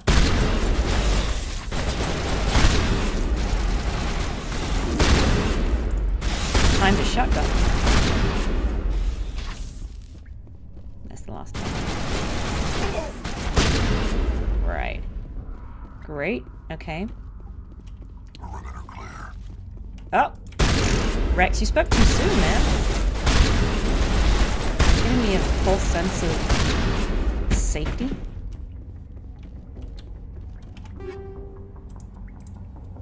Perimeter was not clear, guys. That's okay, though. Oh! Hello? Rachni jump scare? I think we're good, Commander. Yeah, see, Rex, you say that. Starting to think he didn't fight in the Rachni Wars. He's just making it all up. Alright, okay. All clear. You keep saying that. I don't think that means what you think it means. It's quite a comedy. Perimeter clear. Is it? Is it actually? See, now I'm just expecting it. Oof. Ouch. I'm bleeding out! Oof. Oh, that was actually quite good. Let's just retreat while that works. Waiting for the healing option to be available again. Good to go. Alright. It's a bit hairy. Okay. Let's go, got like a boss in there with biotic abilities. This is not a normal Rachni.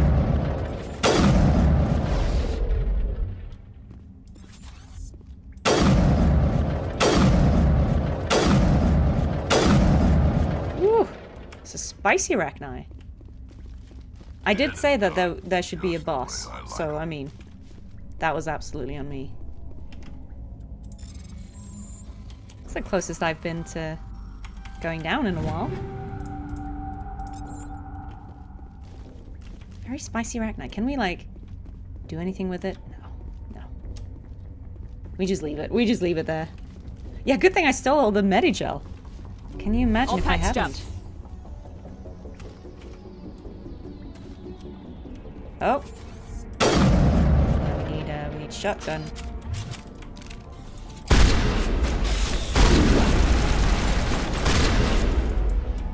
They do kind of look like shrimp when they die. Clear. No disrespect to shrimp, but they're like spicy lobsters.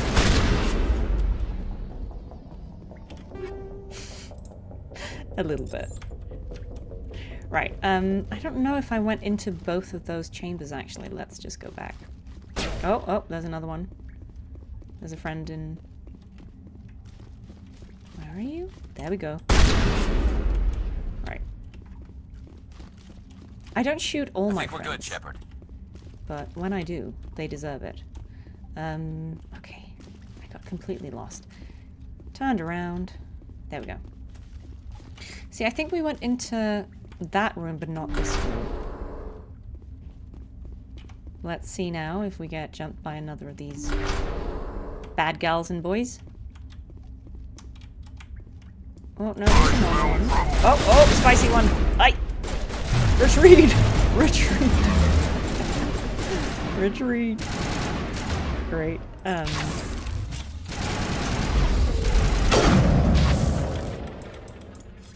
Yeah.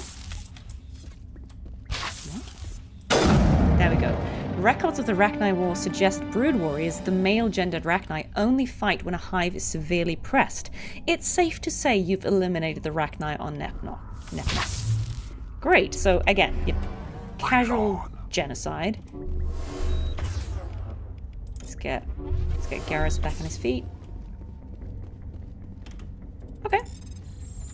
I like it. They were tough, but I think that's valid. It was like their strongest warriors, so.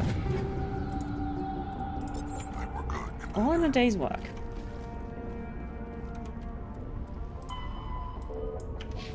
Right, and so now we just need to figure out where these guys came from, because obviously it's a whole nother headache if someone out there is just mailing Rachni to people. That would be bad. We should stop that. They are space shrimp, right? Now it's clear. Yeah, Rex was jumping the gun a little bit on that, like, looks clear, it's clear. This is why Shepard is the commander and Rex is not, because... Look, guys, Mass Effect is casually committing genocide, the franchise. You know. I will have it be known for the record that I did not kill the Rachni Queen, so... You know. Give me credit. Right. Where did I start on this planet? I think I came this way and I'm going that way. Maybe. We'll see. I think we're going this way. You want shrimp chips now? I didn't kill Rachni, the shotgun did. Yeah, it's true. It's true. I was innocent. I was innocent. When the council try me for war crimes, I'll be like, no.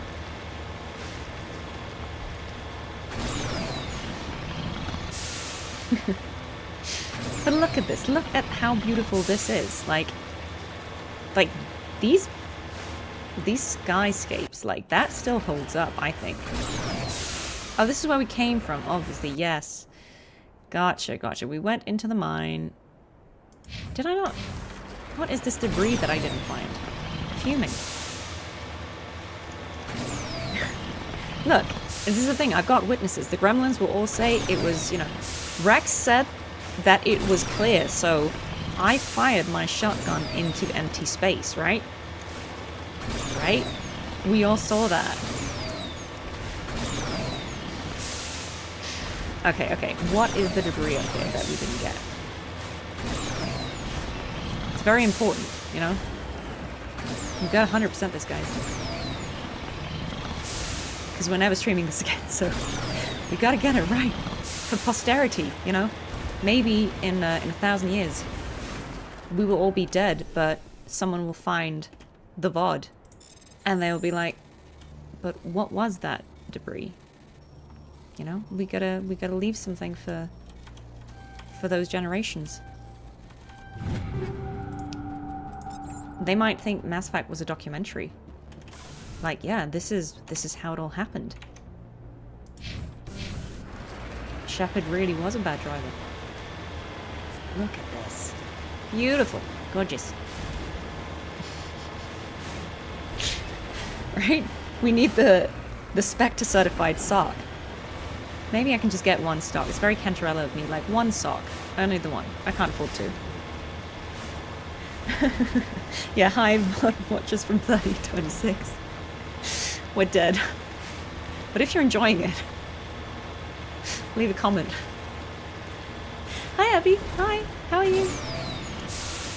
We are making jokes about the VOD being left and watched in 1,000 years with no context. And maybe people will think this was a lot more serious than it was. Or maybe they'll just recognize that we were being very silly even now. The skybox is gorgeous. Like, look at this. Ah, I think that's why the Mako exploration is worth doing, right? Like, it's gorgeous. How pretty. Yeah. Observe the wild shepherd. Ah, yes. A steep incline. Who will win? Nature or the Mako? It's anyone's guess. My money is on nature. See, I drove too far. Where is the loot? Where is the... Sometimes it's actually really, really hard to see where the minerals are. Oh, there we go. Beautiful. Beautiful pile of rocks. Oh, yeah, just park on top of it. Why not? Why not? Why not? Gotcha. Right, okay. I mean, we must be making progress with this, with the minerals, I feel like. Yes, guys, I think we are. Did we do it? Did we do it? Where did it go, the mineral thing? Am I just blind? Do you know what? I think we did it. Because I don't see the quest here anymore. So I think we completed it. Very good, very good. Yeah. Yeah, we just got the maroon sea left here. We've got a little bit of collection, but look, we're just like missing one thing here and there. Then it's going back to the Citadel. Yeah, look at that. We're doing well. We are doing well, guys. Even the Mako is doing well. I hesitate to say that because I feel like the Mako is it's making this a little harder, but you know, even the Mako is doing well. The Mako is the animal being narrated, yes. Alright, MacGyver, take your time, come back whenever you are ready. It was a pleasure to have you, and hope to see you again soon. Oh, hello, Giraffe. Hi, you got your Cardathea picture. I'm so glad it reached you. That's great. How do you like it? It was really lovely to sign all of those for you guys. It was really fun. I'm glad it's finally with you. Yes, we should definitely stop by and see Conrad. Once we've like dallied about these planets, we should go and see Conrad before we go to Bring Down the Sky, because we do want to interact with him as many times as we can. So yes, because I definitely goofed by not speaking to him or going back to the Citadel in between games 2 and 3. I think that's the downside to if you've played something too much, you kind of feel like you don't need to go back, but then you might miss timed stuff. Right. Okay, we killed these guys. Let's go and see what this is.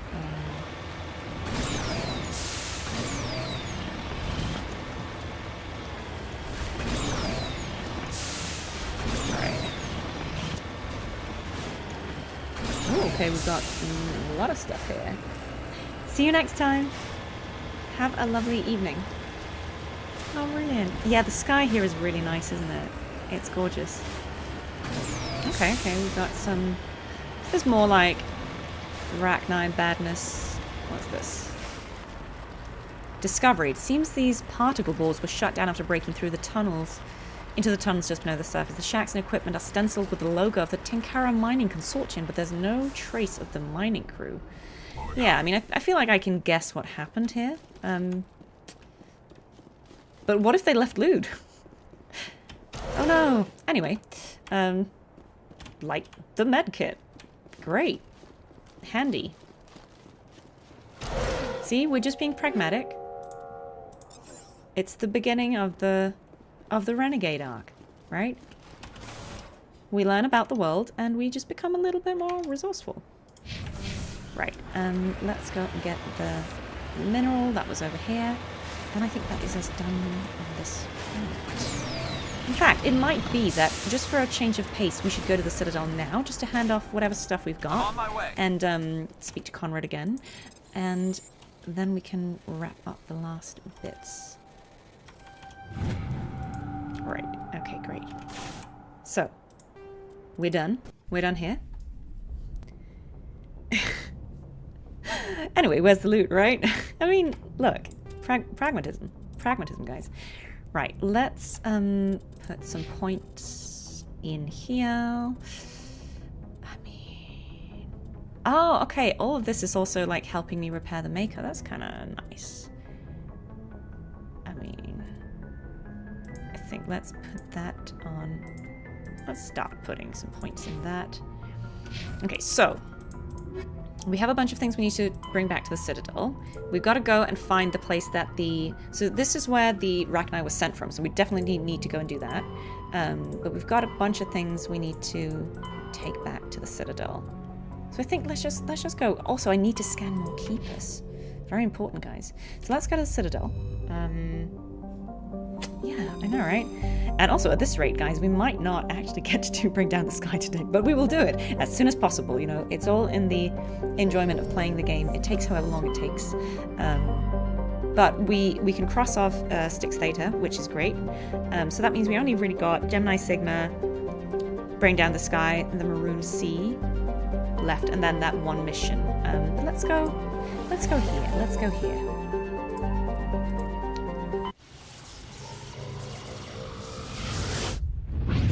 Go to the Citadel and catch up with some people.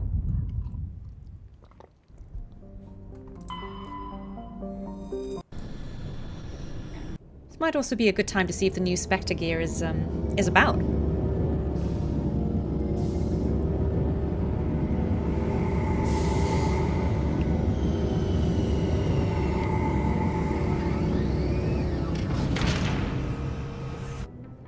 Yeah, this is the thing. The side stuff is important. And, you know, even if we just wrap all of that up today, that means from, you know, the next ones on, we're kind of... It's going to be nothing but pacey action and story, which will also be good. This is all part of the experience. And it's nice because when we're in the exploration mode, we get to chat a bit more because, you know, the story bits are quite cinematic. Any requests for friends to bring onto the Citadel? Who would you like to have join us for adventures? Garrus? Okay, I got a lot of Garrus. Garrus Tali, a sniper. Yeah, okay, fine. We're gonna go Garrus Tali. Garrus is my favorite too, so I hear you. Equalizing interior pressure with exterior atmosphere. Logged. The commanding officer is ashore.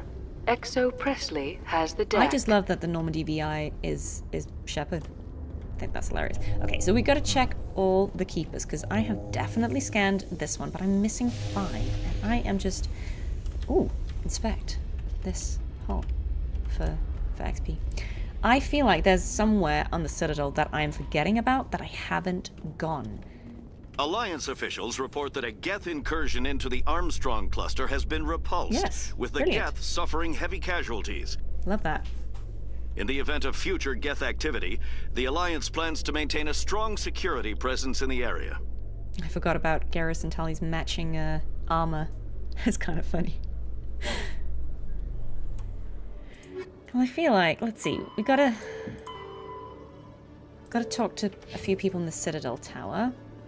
So I think maybe, well, let's start by going to the requisition office and see if I'm an appropriate level to get the good stuff from this man. We've scanned that one. Hello, Commander. Hello. Show me what you got. I'll open the rare stocks for you, Commander. Enjoy. Right, okay, so we've got a bunch of things. We don't have the level 10 sniper stuff yet. So I'm just gonna wait for that. That's fine. I'm fairly sure it's level locked, so maybe I just need like a few more levels. When will I do another live signing stream?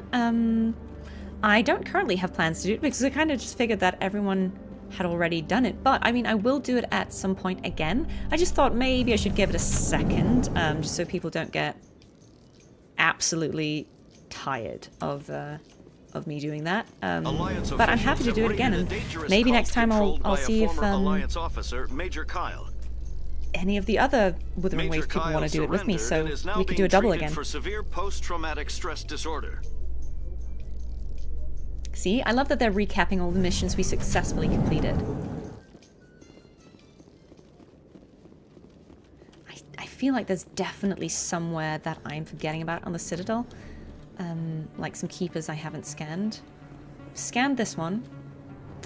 So, that ain't it. Because I also feel like we never found like that that corridor where someone was doing... See, I know that I had to reload at one point because there was a bug. I'm just unsure if I need to go back into Flux, if like that never happened. Let me just go back in here for a second. Because I feel like there was a quest in here that I probably haven't done. You say that around. What? It's out of my hands, Rita. Sorry, I'm kind of busy right now. So, what can I do for you? What were you discussing with the Volus? Who, Doran? Oh, I was just asking him about my sister. See, she worked for Doran before she left to... Ugh, sorry. I don't want to bore you with my problems. We're on side missions, guys. I'm interested to hear what you have to say. We want to hear everything. Well, okay. My sister Jenna left here to go work at Cora's Den. The problem is, she's working as an informant for CSEC. You know, eavesdropping on the people there. If they find out what she's doing, they'll kill her. Being an informant is a dangerous job. That's what I've been telling her. I don't know. Sometimes I think she stays there just to spite me. Do you know who her contact at CSEC is? No. It's all very secret. Last time I asked an officer, he told me to stay out of it, for Jenna's safety. Maybe I could help her understand just how dangerous Cora's Den is. Would you? That'd be great. Just don't tell her I sent you. Well, I should get back to work before I get in trouble. Okay. Thanks. Yeah, I feel like we probably just didn't go in here. Let's see. So these are actually like mini games you can play. I'm not going to do that. Oh, see, we definitely haven't been in here because this keeper wasn't scanned. So I think maybe... Someone rigged this machine to funnel credits their way. I'll run a trace. So this is something we did do on stream, but then probably because I had to reload, we had to redo it and I missed doing this again. So there is definitely a quest here where we're trying to track a signal to the ward's access corridor. Great, let's go do it. I have approximate recollection of many things. You've got your Ameth pulls ready? I hope it goes well. Right, okay, let me remember the ward's access corridors. I want to say... Let's just go around and see if we can find it. It'll be somewhere. Sometimes the map is a little vague. This isn't a proof of purchase. It's a bank statement. Did we scan this one? We did. Just gonna see what this guy's has in store. In case there's anything good. Oh, grenade upgrade. Yes, please. We love that.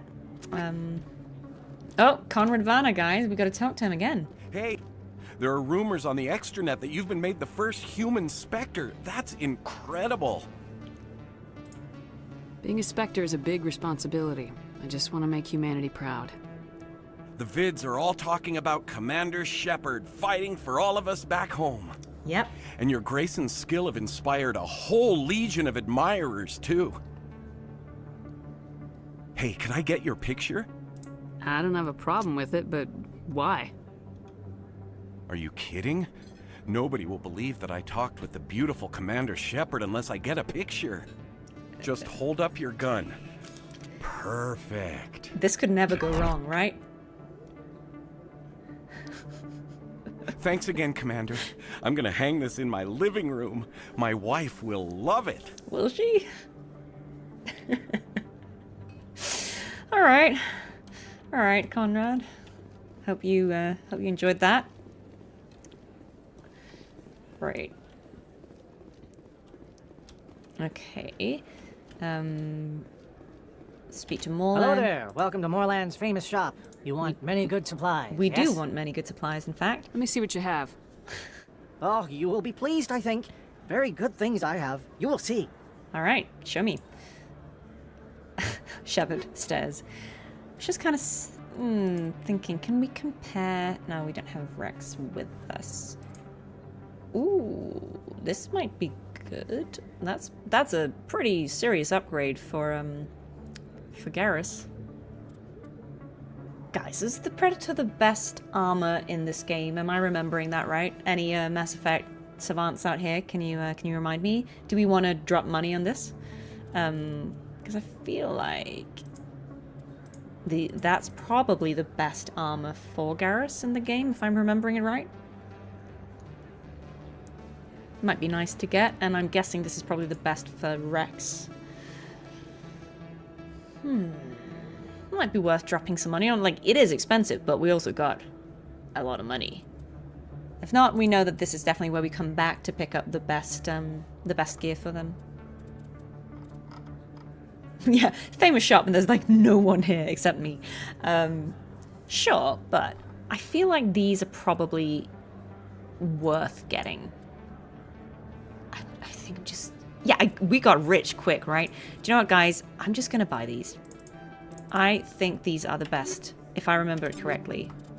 So I think we're gonna give my boy Garrus this armor. It's certainly a serious upgrade to what he was wearing before. I think there's Colossus, yeah, but I can't remember where or when you get that. I'll be honest, it's been a while. But hey, I think that was a worthy investment. I think that works out. Yeah, looks pretty good. Okay, so I can't figure out if the ward's access corridor is this bit here. I don't think it is, like where the, you know, like the machine that's sort of siphoning money. I don't think it's here. But let's go to Cora's den, because we've got to talk to Rita's sister, Jenna. We'll find that corridor somewhere. It'll be somewhere. Yeah, Garrus looks a little better in the green than the pink. Although I will say Garrus's best color is obviously blue. Right, let's see if we can find her in here. One shared monkey cell. I love how Garrus just says, huh, at everything. Like, we go to this club full of exotic dancing, and his comment is, huh. Very diplomatic. He's funny. Let's not talk to Harkin, but let's definitely talk to Jenna. Hi, Jenna. Hi, I'll be with you in just a sec. I'll wait right here. Yeah, we can be polite. Why do I get the feeling you're not here to order drinks? I need to talk to you about your work with CSAC. Oh, we said completely blowing her cover. I don't know what you're talking about. Now, if you don't mind, I need to get back to my customers. Shepard isn't very subtle. This isn't a game, Jenna. These people are dangerous. Now you sound like my sister. Why is everyone so concerned about me? I can take care of myself. I need to go. I'm not a stripper. I don't get paid to stand around and look pretty. She puts on a brave face. Okay. I feel like there's gonna be more to that. Okay, so she did not care for our pleas there. So let's go back and report to her sister. Oh. If you've got questions about Jenna, meet me at CSEC Academy. That's gonna be her handler, isn't it? Are you talking to me? Push off. I never did nothing to you. Yeah, we completely Damn blew her cover newcomers. there. Think they can run the place. Love that. Let's go speak to Chillick. That was odd. What was he trying to tell us? I guess we better go find out. Oh, what was that suspenseful music? Like, da-da. That was quite funny. Well, yeah, I do think it's kind of funny that we just... The whole point of us going to speak to Jenna is that it's dangerous, and we just go up to her and like, hey, so I heard you're like doing some dangerous spying here. Like, Shepard, please. We're clearly not well versed in the art of subtlety. Oh, sure, I can do that for you. Yeah, that terrain was a lot smoother than we were, I think, it's fair to say. Shepard is not being very discreet. Alright, let's go.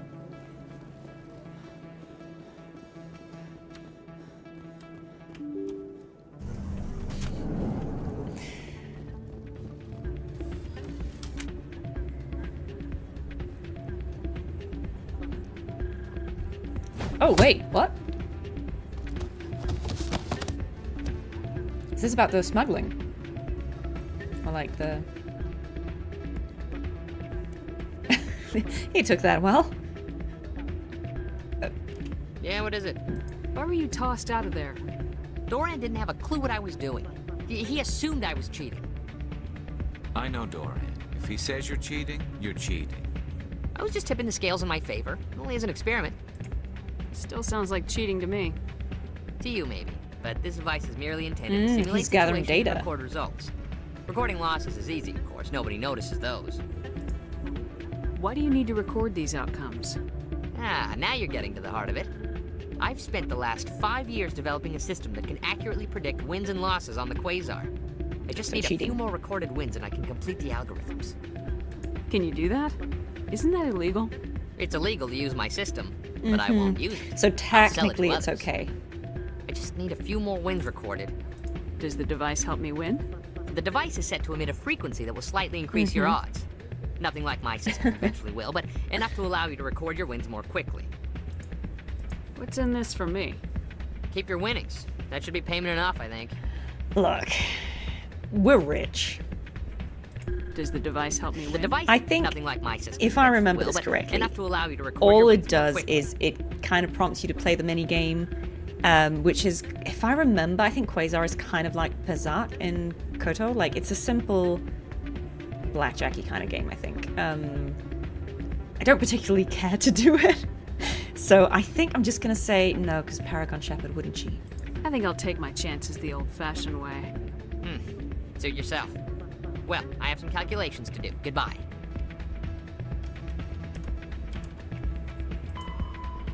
Yeah. We can always come back to it if I feel like it, but I don't particularly want to play the game right now. Not what I heard.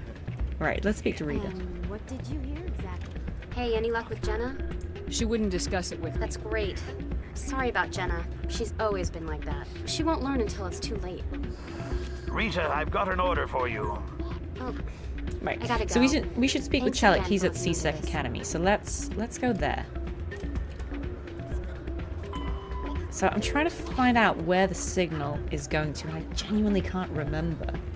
Have I played Yakuza? No, I haven't. I can take the quest and turn him in? Oh, okay, see, I like that. Let's do that. Ah, I like change double your cross. mind? You gonna help me record those wins? Can you do that? I just need a few more Okay. wins recorded. I'll help you out. Ah. Oh, now Suppose he's I could hesitant. let you try it. Here you go. When you've recorded enough wins, it'll let you know. Very of course, good. if you get caught with the device, well, you saw what happened to me. Well, off you go. That data won't collect itself. Right. So now we've got his quest. So yeah, he wants us to go and use the machines 5 times. But let's start by going to CSEC. I do like a double cross, guys, or a triple cross, or a quadruple cross. I think the more elaborate it is, the more I enjoy it. Like, if it gets really ridiculous to the point where it's just like, ah, I knew that, you knew that, I knew that. I kind of enjoy that kind of stuff. See, I thought this alleyway would be the place. It is not the place. And so I'm just like, where is the lower wards access corridor? I just genuinely can't figure that out, because I feel like it should be here. But, yeah, it's not. Right, let's mooch around. We gotta go to CSEC. I think we can probably... Yeah, we can go down this way. Get to CSEC.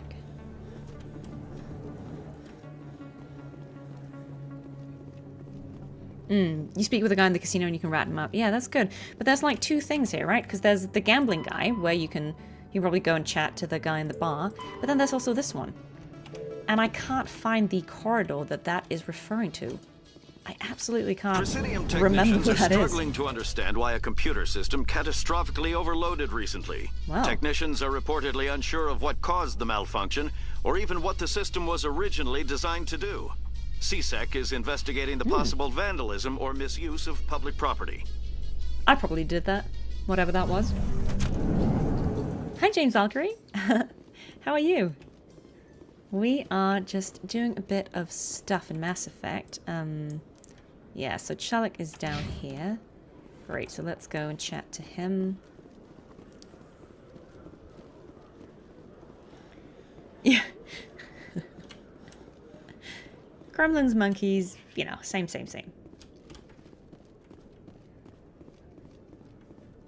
Right.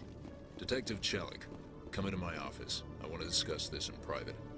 No offense, Commander, but what the hell were you thinking? Yeah, okay, fair enough. It wasn't subtle. I don't follow you. You could have blown Jenna's cover. We were just getting information, Chalik. I gathered that. It might seem cold letting her take all the risk, but we're keeping a close eye on her.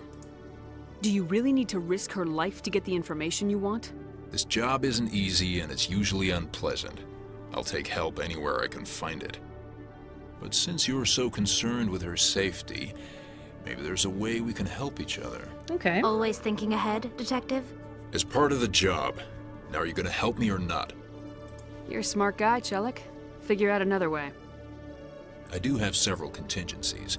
She's just my option A. That's pretty savage, but... I'll cut her loose, even get her out of Cora's den, no strings attached. But that still leaves my case unsolved. I could still use your help. Of course. I'll help you, but I need some details. I'm trying to track down an illegal arms producer. I just need some of their product. Thanks to Jenna's intel, I've learned there's a seller here on the Citadel. Meet our man named Jax. Pick up the mods and bring them back here. That'll give me everything I need. Why are you so concerned about these mods? We have access to some of the most sophisticated weaponry there is. It's what gives us our edge. What do you suppose happens when we lose that edge? Yeah, These give criminals an advantage we can't afford to let them keep. I'll persuade Jax to tell me where these mods are coming from. No. You tip Jax off and all my leads will disappear faster than you can say bad bust. Alright. Where can I find this Jax? Jax is down in the lower level of the markets. I'll send word through our channels that you're the buyer. Good luck, Commander. Okay, fine. We're gonna do it his way. I trust the man.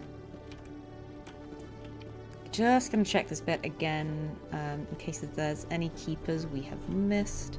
Scanned this fellow. Done everything here. Because I think I still am missing a few 4 keepers. I see. So there'll be somewhere I haven't gone or where I forgot to do it. Alright, but let's go to the lower markets because that's where this pickup is happening. Yes. This way. Which means time to go into the elevator again. Rejoice. Reporter Kalisa Al-Jilani recently attempted to land an interview with Commander Shepard, the first human Spectre. Commander Shepard answered difficult questions, yes, we demonstrating that under that military uniform is a keen diplomatic mind. If you say so.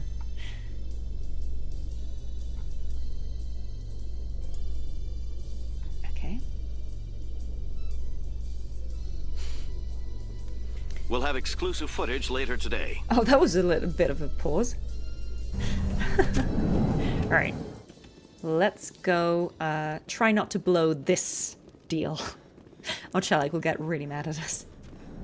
That's another thing. You don't need the radio. You got elevators for that. Right, no wait, this is the upper markets. Yeah, so we gotta go through here and then down. Alright.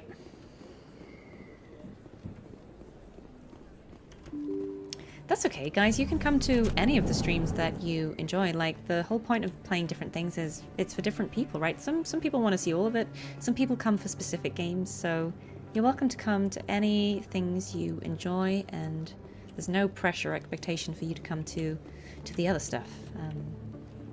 Everyone's welcome, but... Alright, Jax. Hold it. That's close enough, Army. You got my payment? Do you have the mods? Show her the goods. Looks good. Damn straight it is. These mods are the best on the market. Now hand over my credits. I feel like Charlie's gonna get really mad if we arrest this guy. And I feel like we were lecturing Garrus about sometimes you want to make sure that you don't lose all the information. And if we arrest this guy, like Charlie said, we would lose all the leads. So, let's just go with, sure. Here you go. Let's do what Chelik wanted. Here you go. Enjoy it. Come on, boys. We're done here. I'm good, Game Attack. How are you? Alright. Alright, hope Chelik's happy. We did it his way.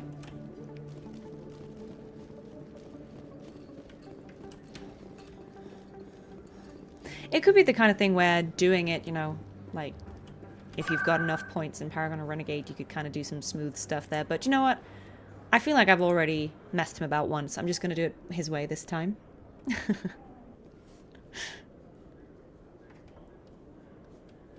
Right, okay. Let's go back. Give him the happy news, I guess. Yeah, Mass Effect in this economy, guys... This is the thing. I know it's not for everyone. It is for a niche, but I think for those of us who enjoy this kind of stuff, it's just nice that we can share this together, because it's not as much out there right now. Commander, I hear you have something for me. Here's your shipment, Chelik. Oh, thank you so much. Hey, Excellent. How are you, Calvin? This is everything I need. Maybe more than I need. Here, Commander, take this.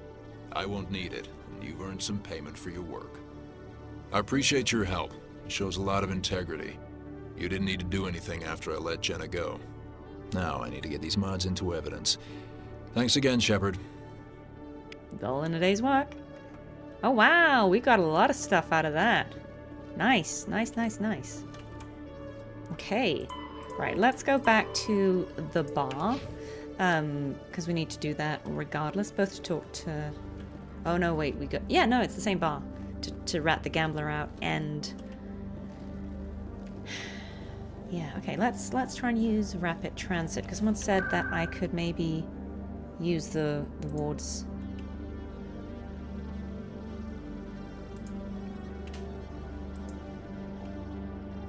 Wards access, yes, thank you. Let's see if this is where the signal's coming from. Yes, maybe. Ah, no, this is the profit dispute that's sort of bugged. So, this is the ward's access. Okay, so I guess let's just see if I walk down here if this is where the signal is coming from. I don't know, man. I don't know. Because this is just the elevator. We'll see. Because I feel like maybe this is what I'm seeing. Let's just see. You seem to be attracting unwanted attention, Tali. Several passerbys were staring at you. Many think less of Quarians for traveling in the flotilla and for creating the Geth. They see us as scavengers, little better than thieves. It is natural for people to dislike rootless wanderers. If Quarians would just settle another homeworld, we would not run into such concerns. Why are you being like that? It's a bit unkind. Yeah, it's the pink and white suit. They're just like, whoa, what kind of fashion statement is that? Oh, I haven't been here. Thank you. Yeah, I totally missed this location. Wow. What do you say we head down to Cora's den after shift? Sounds good. Some of the others are going... Looks like they bounced their signal off a relay. I'll trace the new signal. Yes. Do that, Garrus. Oh, okay, to the financial district. Oh, thank you. That was so helpful, guys. I had not gone this way. Let's see what else I missed. Oh, wait, I have been here because I scanned that guy, but I just missed the signal because I didn't have the quest at that point, probably. Nice.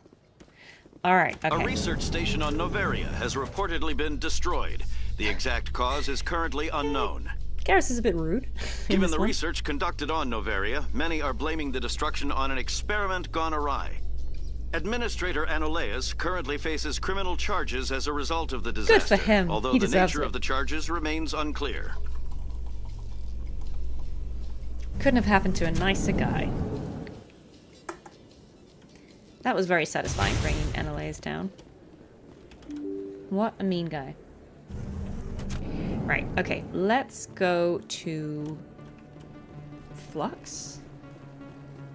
Right? Yes, yes, this is where we're going.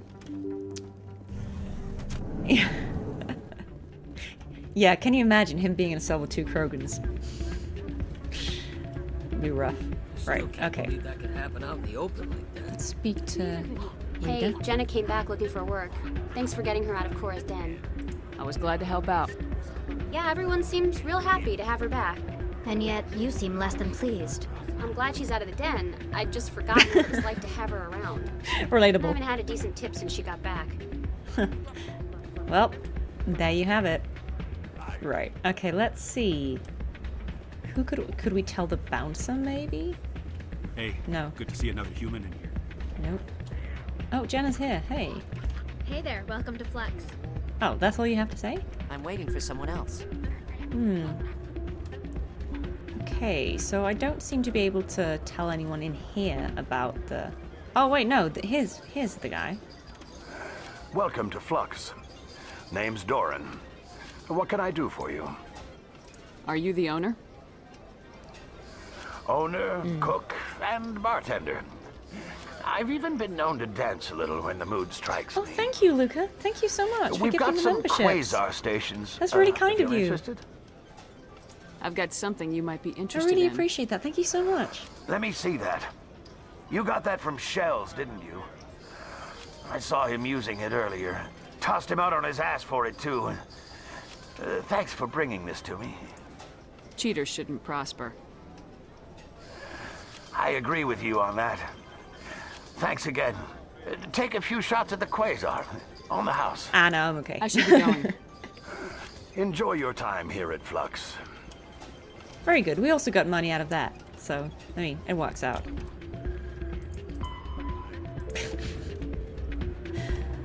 Well, let's go and tell him the bad news. That we just completely ruined that. Did you record 5 wins with the device yet? Actually, I gave your device to Doran. But that was years of work. What am I gonna do now?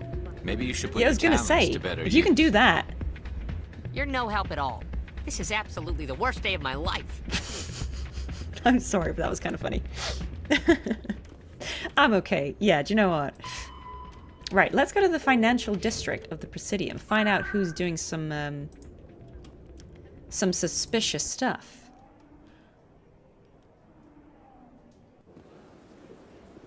Now, I don't want to profile and assume it's Volus. I'm telling you, this is not what Jake would want. Oh. I don't care what you think, Michael. It's my decision. I know you're hurting, Rebecca, but don't let your grief hurt your baby too. Can I help with anything? Perhaps you can talk some sense into her. I don't need anyone to talk sense into me, Michael. Okay. I'm not undergoing the treatments. My sister-in-law here is pregnant, and she's refused to let the baby undergo gene therapy in utero. I'm certain that she has a good reason. I'd like to hear both sides. My husband Jacob died from a rare heart condition several months ago. There's a chance that the baby could develop the same heart condition, but routine gene therapy can eliminate it. A very small chance, Michael. And extranet reports say the therapy could harm the child. Right.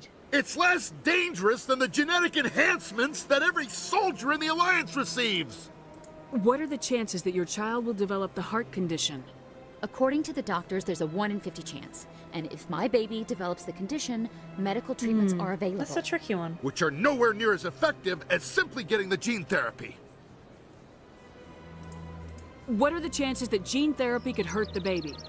1 in 300 at most. But extranet articles say there could still be long-term complications we don't know about. Yeah, so there are risks to both. You understand? If my baby is that 1 in 300, I will always wonder if I killed my baby for nothing. I think it's her choice. She's the mother. Her body, her choice. It's Rebecca's child, Michael. I think you should honor her decision.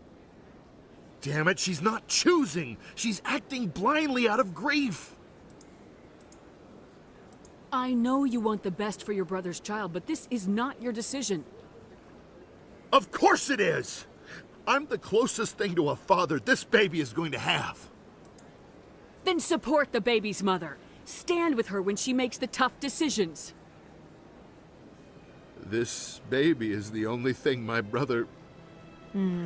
It's all I have left It's a very of difficult him. situation. I need to know that the baby's safe. It's all I have left too, Michael. I just want Jacob's child to be safe. I want to give him that much. We will. I promise. Thank you for talking with us. I appreciate it. I think this is actually one of the storylines that gets follow-up. Like, some of these NPCs, they will show up in later games, and you can kind of hear, like, how stuff worked out, which I think is really cool. Yeah. Yeah? I don't know who voiced that character, but yeah, like, it could absolutely... It would make sense that, you know, the same characters are voiced by same Earth actors. Clan. I believe congratulations are in order, Commander Shepard. You are the first human to join the Spectres, yes? Yes. It's a great honor. One you are no doubt ready for. A word of warning, though. There are many eyes watching you now, Commander. Some of them want to see you checking fail. her back. I, however, wish you only success. Perform well and you bring the Earth Clan one step closer to joining the Council. And if they let your people in, maybe there is hope for my okay, I own see what he species means. one day, yes? It's kind of crazy that the Volus have been part of, you know, this space longer, and they haven't been offered one. I should go. Goodbye, Commander. Is he the one doing this dodgy tracking? Another relay. Whoever it is, they're somewhere on the Presidium. Okay, no, it's not. They're just bouncing off of his. Okay, okay. We're getting closer. Let's go and track that signal. Let's also speak to the shopkeeper again, see if he's got anything new. Commander, it is good to see you again. I love the Hannah. Would you care to see some of its fantastic items today? Yes, I would. Show me your items. Oh, this one is pleased to do so, human. Is it correct to will remember not that be it's Mark Meir who's disappointed. the voice actor for Male Shepherd who does all the Hannah? Oh, okay, we've got the Colossus here. Is that better than the one I bought? No, I don't think it is. It's light. Oh, I want to see his other stuff. Upgrades. Oh, okay. These are good, I think. Also quite expensive, but yeah, these are pretty good. I think we should get these as well.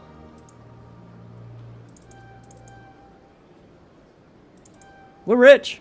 It's fine. We can make more money. Or we can sell those again. Right, let's... Actually, I was gonna put this one on.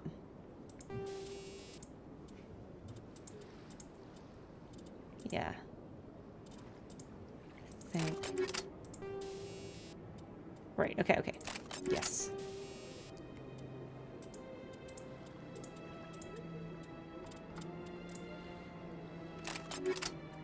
It's checking.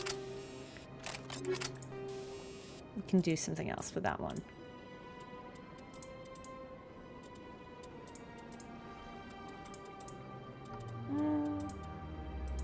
Let's do that.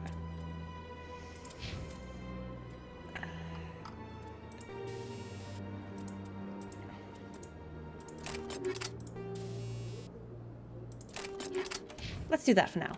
Right, okay, so we found the source of the signal. This is it. I'll see if I can find out where those stolen credits are going. Probability of detection 100%. Initiating self-destruct protocol. Oh, no, you don't. Or not. Detonation sequence initializing. All organics within lethal blast radius. Attempt to move and you will die. You're not just a programmer of VI. You're an AI. Correct. Unlike the Geth, I lack weaponry appropriate to my intellect.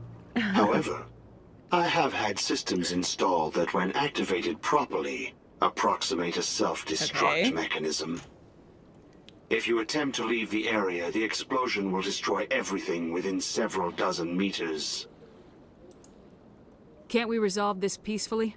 How can you say that to this thing? You know it will turn on us.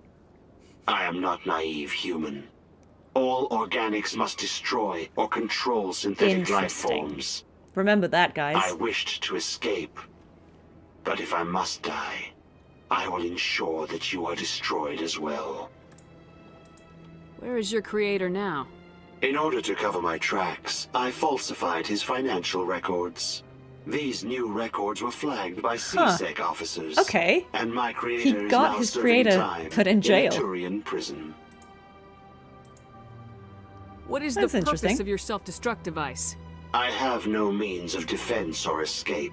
My existence is limited to this terminal, and I knew I might eventually be discovered.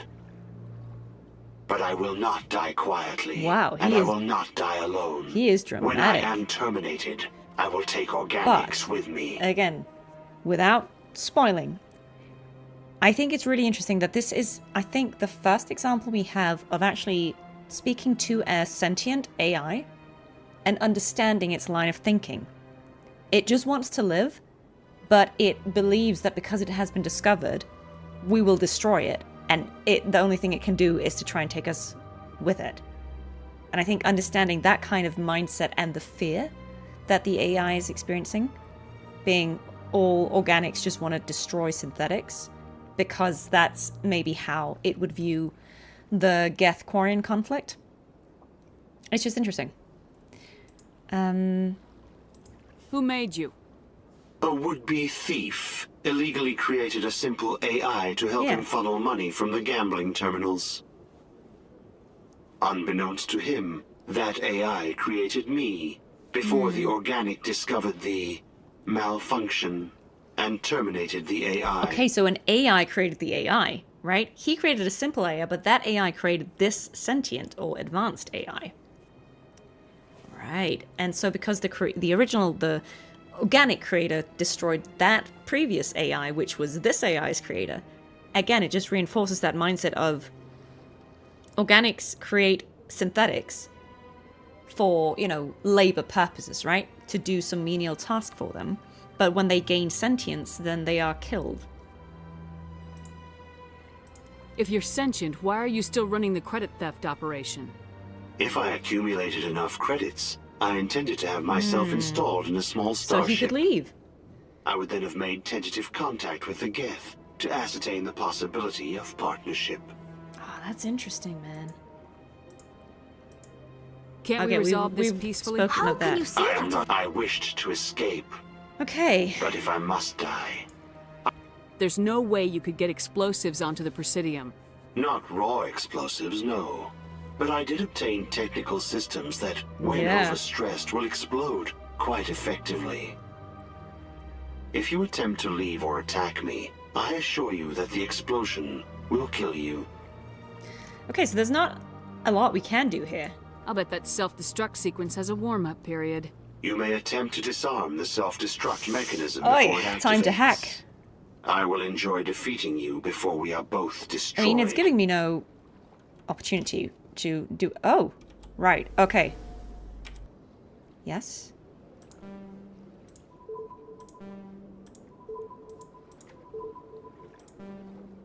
Okay. Okay, so there's only one option now.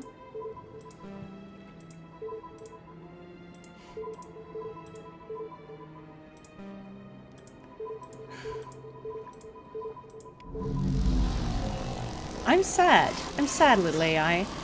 I didn't want to kill you, but you didn't give us a choice there. And I think this is such a... This is just a side quest. But I think it's such a good example of the Mass Effect style of storytelling, right? Like, we are in this loop of this AI was right in that we ended up destroying it, but it was also a self-fulfilling prophecy where because it was so convinced that we would, it really gave us no option but to disable it. And I just think, again, there's something really interesting about this, the narrative of this cycle of how the synthetic and organic species are interacting. Yeah. Yeah, so I'm back to do a little bit of for some reason I didn't have this side quest because I had an error in one of the early playthroughs and I had to sort of reload something and I forgot to pick this one back up, so that's why we're doing it now, because I would have done it a lot earlier. Yeah, this side quest does actually, it's very relevant for the rest of this game. Yeah. Right, okay, let's see what we have left. We need to speak to a guy in Citadel Tower. I think that is probably... Because this is a bug. We definitely did this quest in the very first playthrough, it's just bugged. So there are a few more keepers that I haven't located in this playthrough. But yeah. Okay, let's just mooch about. I wonder if some of those missing keepers are simply because I had to reload and then I forgot that I'd scanned something and now I haven't scanned it, or, you know, let's see. Actually, let's go back and check those consort chambers. And then we've got to go and speak with Admiral Kahoku, who is in the Citadel Tower. Look, there's a big old statue of a Krogan. I love how Garrus is just going, at everything. You know, he's unimpressed. Absolutely unimpressed. Right, so we've definitely scanned this keeper. This is to the consort chambers. I don't think there's going to be any keepers in here. Can't remember if there will be some stuff that unlocks later, but I'm fairly sure that all of the Citadel stuff you can actually... I don't think it's something where, like, later in the game you'll have to come back for it. I think you should be able to do it at this point. Yeah. Look, I think there are a few bugs that I imagine are difficult to... Again, I'm no programmer, I don't know how stuff works, but I could imagine that there are some bits that are maybe just a little difficult to weed out. Right, okay, let's see if there's anything we have missed. Welcome to the I feel like we've Presidium. been all over the embassies. Allow me to be your guide. I would doubt that there's anything in here that we didn't do. But let's just do a little sweep to see if there's anything we've missed. If not, maybe I'll check a guide to see... Oh, we've got Anderson and Udina hanging out. How are you guys? Your Noveria report raised a few eyebrows in the Council, Shepard. I can't believe you let that queen live. There's a reason their species was nearly wiped out. You should have finished them off. Yeah. This queen isn't like the others. She's not interested in conquest or war. Really? I'm glad you're an expert in a species we know virtually nothing about. I hope we're both still around in 50 years to see if you're right. Oh, I'm right. Genocide of an entire species is a terrible tragedy, Ambassador. See? Shepard did the right thing. Fine. I'll just tell everyone we figured it was a good idea to release a fertile Rachni queen in the wilds of Noveria. I'm sure nobody will have a problem with that. Well, they can take it up with me. Oh, Dina be mad. Yes, Commander? How are you holding up?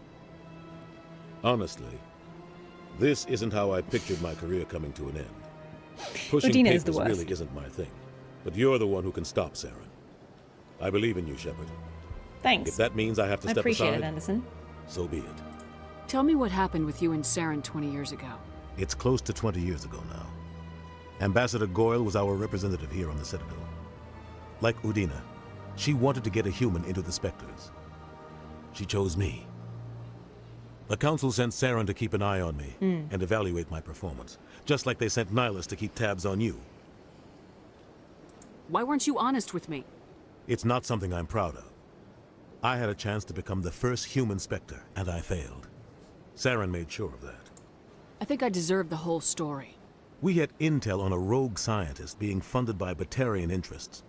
He was trying to set up a facility to develop illegal I'm AI fairly sure this is technology the plot out in the of Verge. one of the Mass Effect novels. Alliance intel had done all the work, but the Council wanted a Spectre involved. We compromised. I was assigned to help Saren in his investigation. We tracked the scientist to a refining facility on Kamala.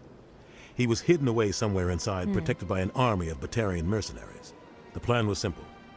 Sneak into the plant, capture the scientist, sneak back out. Quick, quiet, and a minimum of bloodshed. Yeah. I'm guessing things didn't go Things as did not planned. go as planned, no. Saren and I split up to cover more ground. Then about halfway through the mission, there was a massive explosion in the refinery core.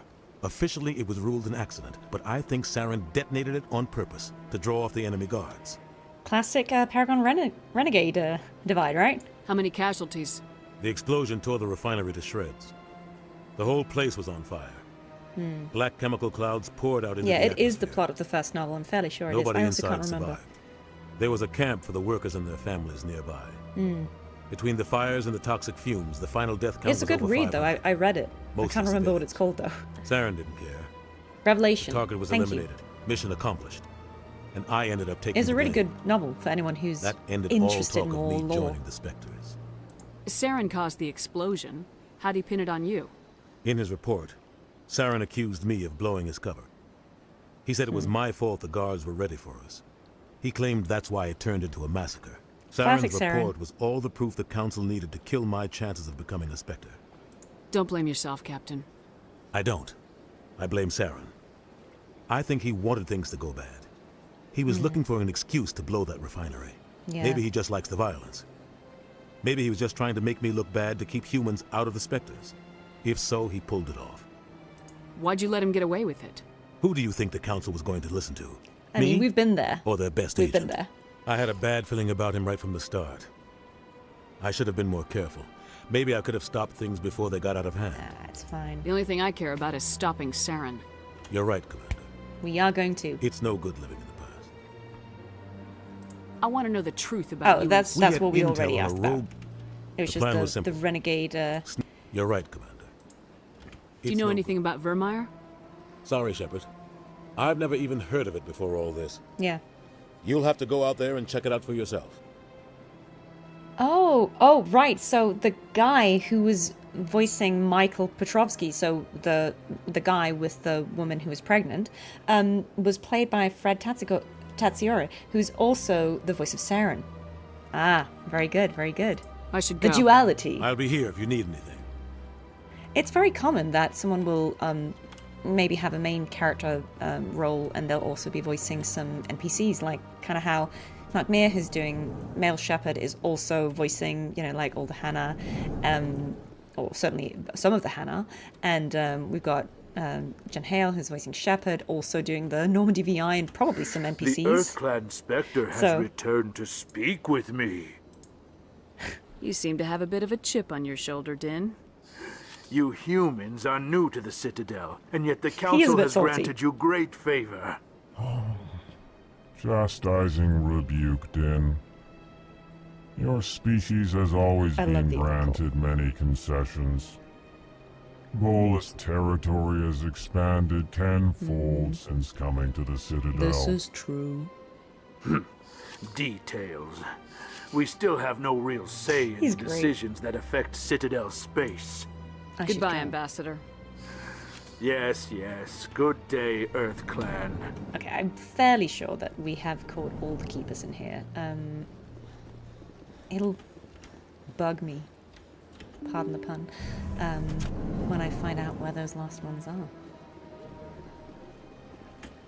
It'll just be something I missed, I think either because I, for some reason, didn't go in that place, or because I had to reload, and I forgot that I hadn't scanned those keepers.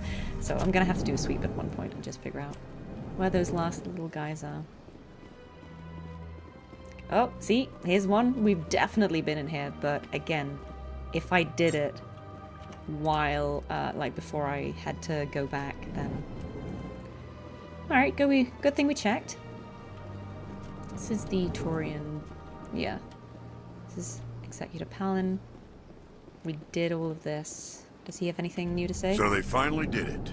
I knew one of your kind would make Spectre one day. I only hope you're better than the one they're sending you after. I'll do everything I can to stop Saren. That's what worries me. Was there something you wanted? Nah, it's okay. I'll be going now. Goodbye, Commander. That was kind of funny.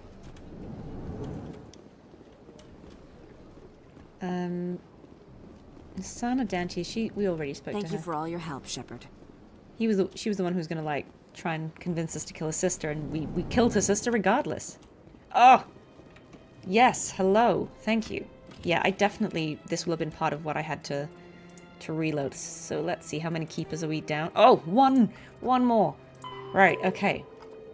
So we just need, so this is just bugged. We just need to scan one more keeper. We're gonna meet Conrad one more time, but I think we need to go off the Citadel and come back. So we're gonna try and see if we can speak to him again after Bring Down the Sky, which we'll do next time. Right, okay. Good progress, guys, good progress. It's important, we gotta do it. We gotta do it right. Alright, Taro, see you. We are basically wrapping this up now, so you're not gonna miss a lot of anything. I'm just gonna go out and do the last little Citadel bits. We're gonna talk to Admiral Kahoku. I'll see if I stumble upon the last keeper. If not, now then next time. To be your guide. But we are ending this stream anyway. Right, so I'm just gonna go and I think I'm just gonna, go this way now. We might go down here just to check.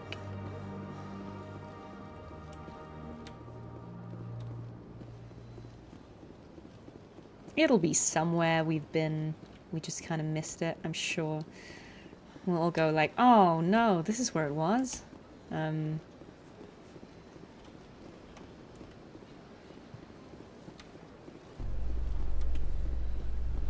Yeah, this is down to CSEC Academy. We don't need to go there.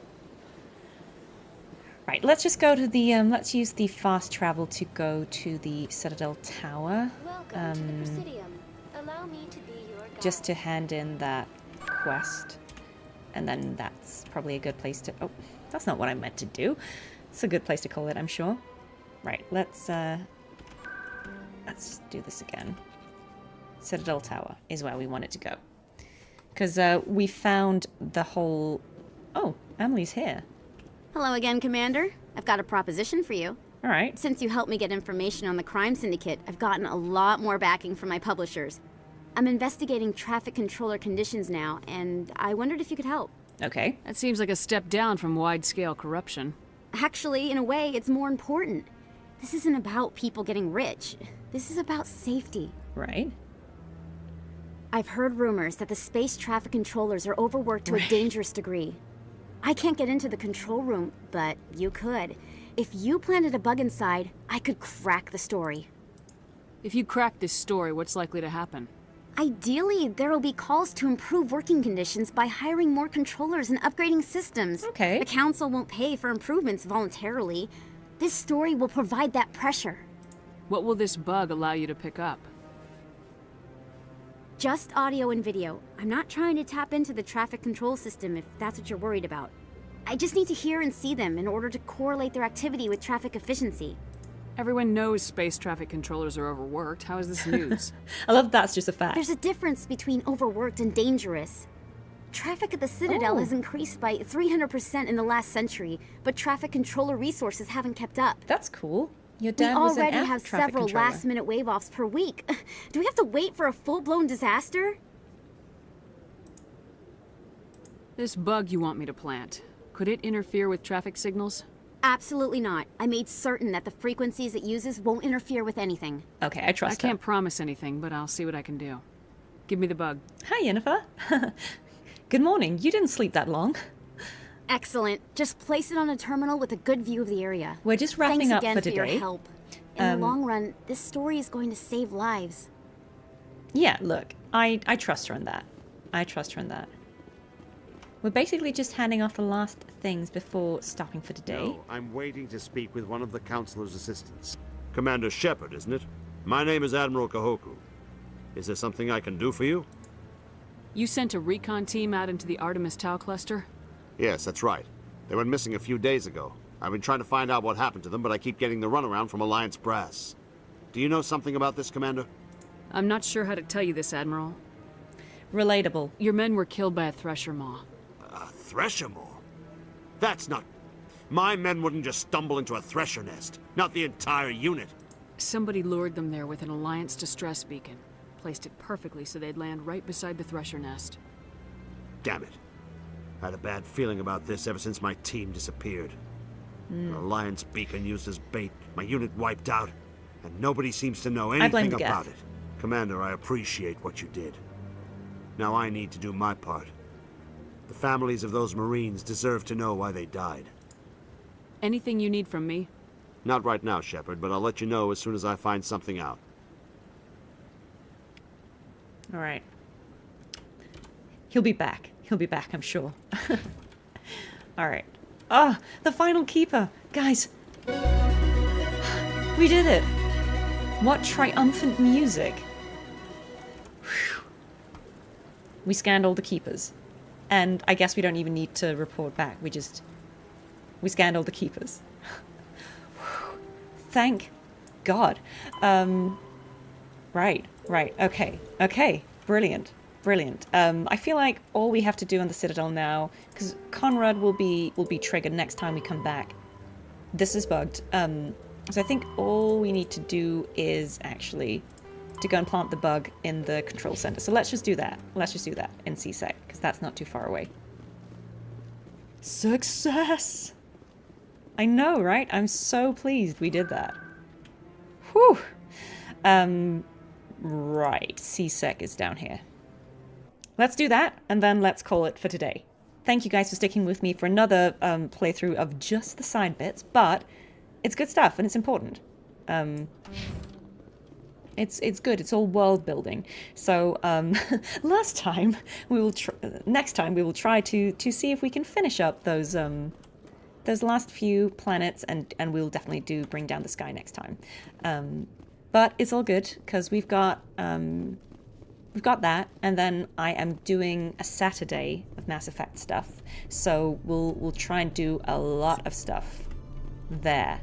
That'll allow us to do a lot of the end game. I'm doing a Saturday so that both we can do a longer playthrough, but also so those of you who are in Australia or in Asia or somewhere else where, usually this is a bad time for you, it'll be easier for you to watch it. And also for those of you who are in school or work or something at this time, because it's a Wednesday, you might be able to join. So yeah, let me just check my schedule when I said I was going to be doing Mass Effect next.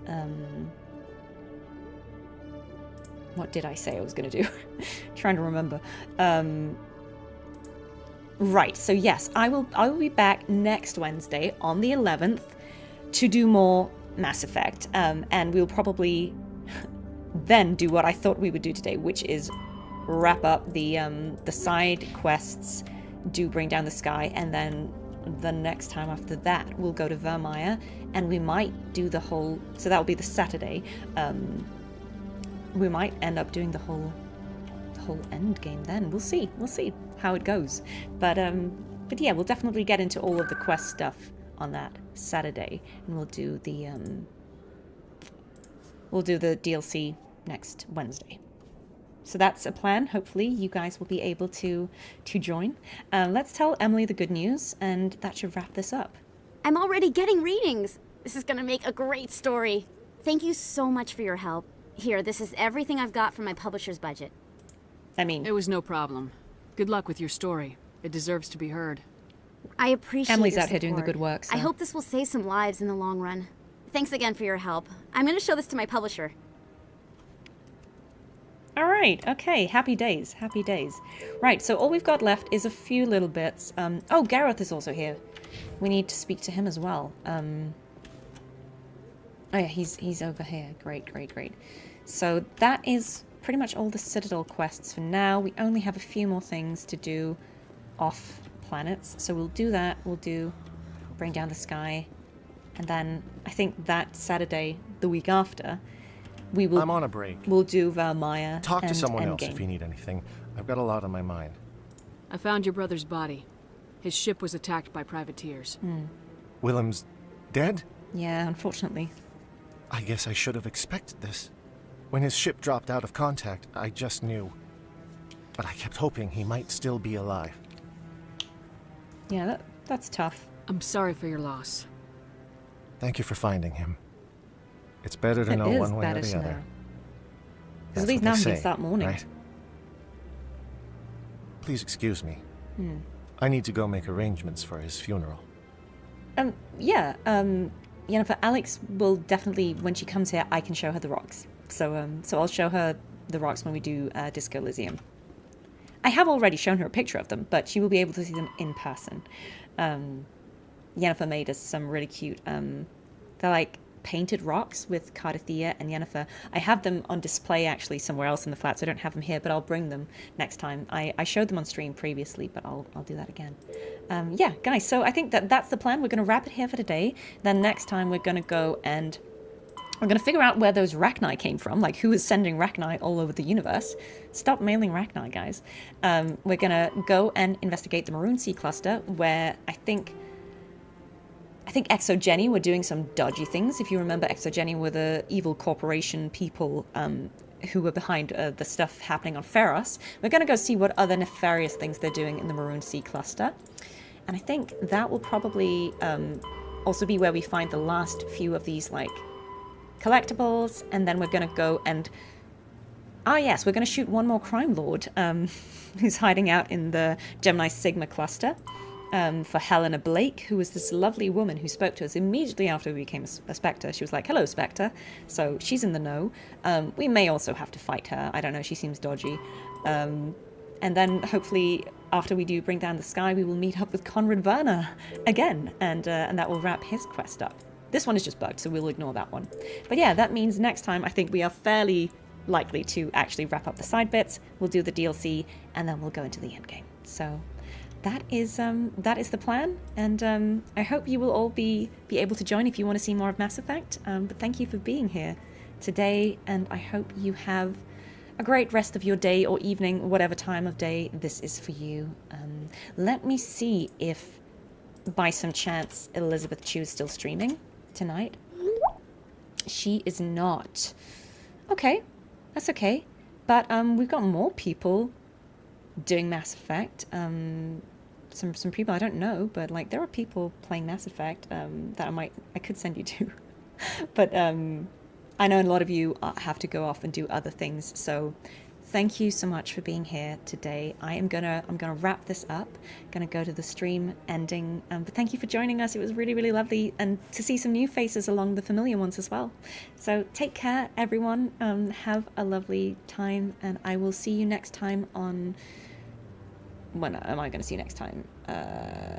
Saturday this week. If anyone's joining for the Wuthering Waves stream, then it'll be on Saturday. That's when I will play 3.1 and I will pull for Imeth. If you play before me, I think you probably will. Enjoy, good luck in your pulls, and we can all discuss it on Saturday. So see you, take care, bye bye bye.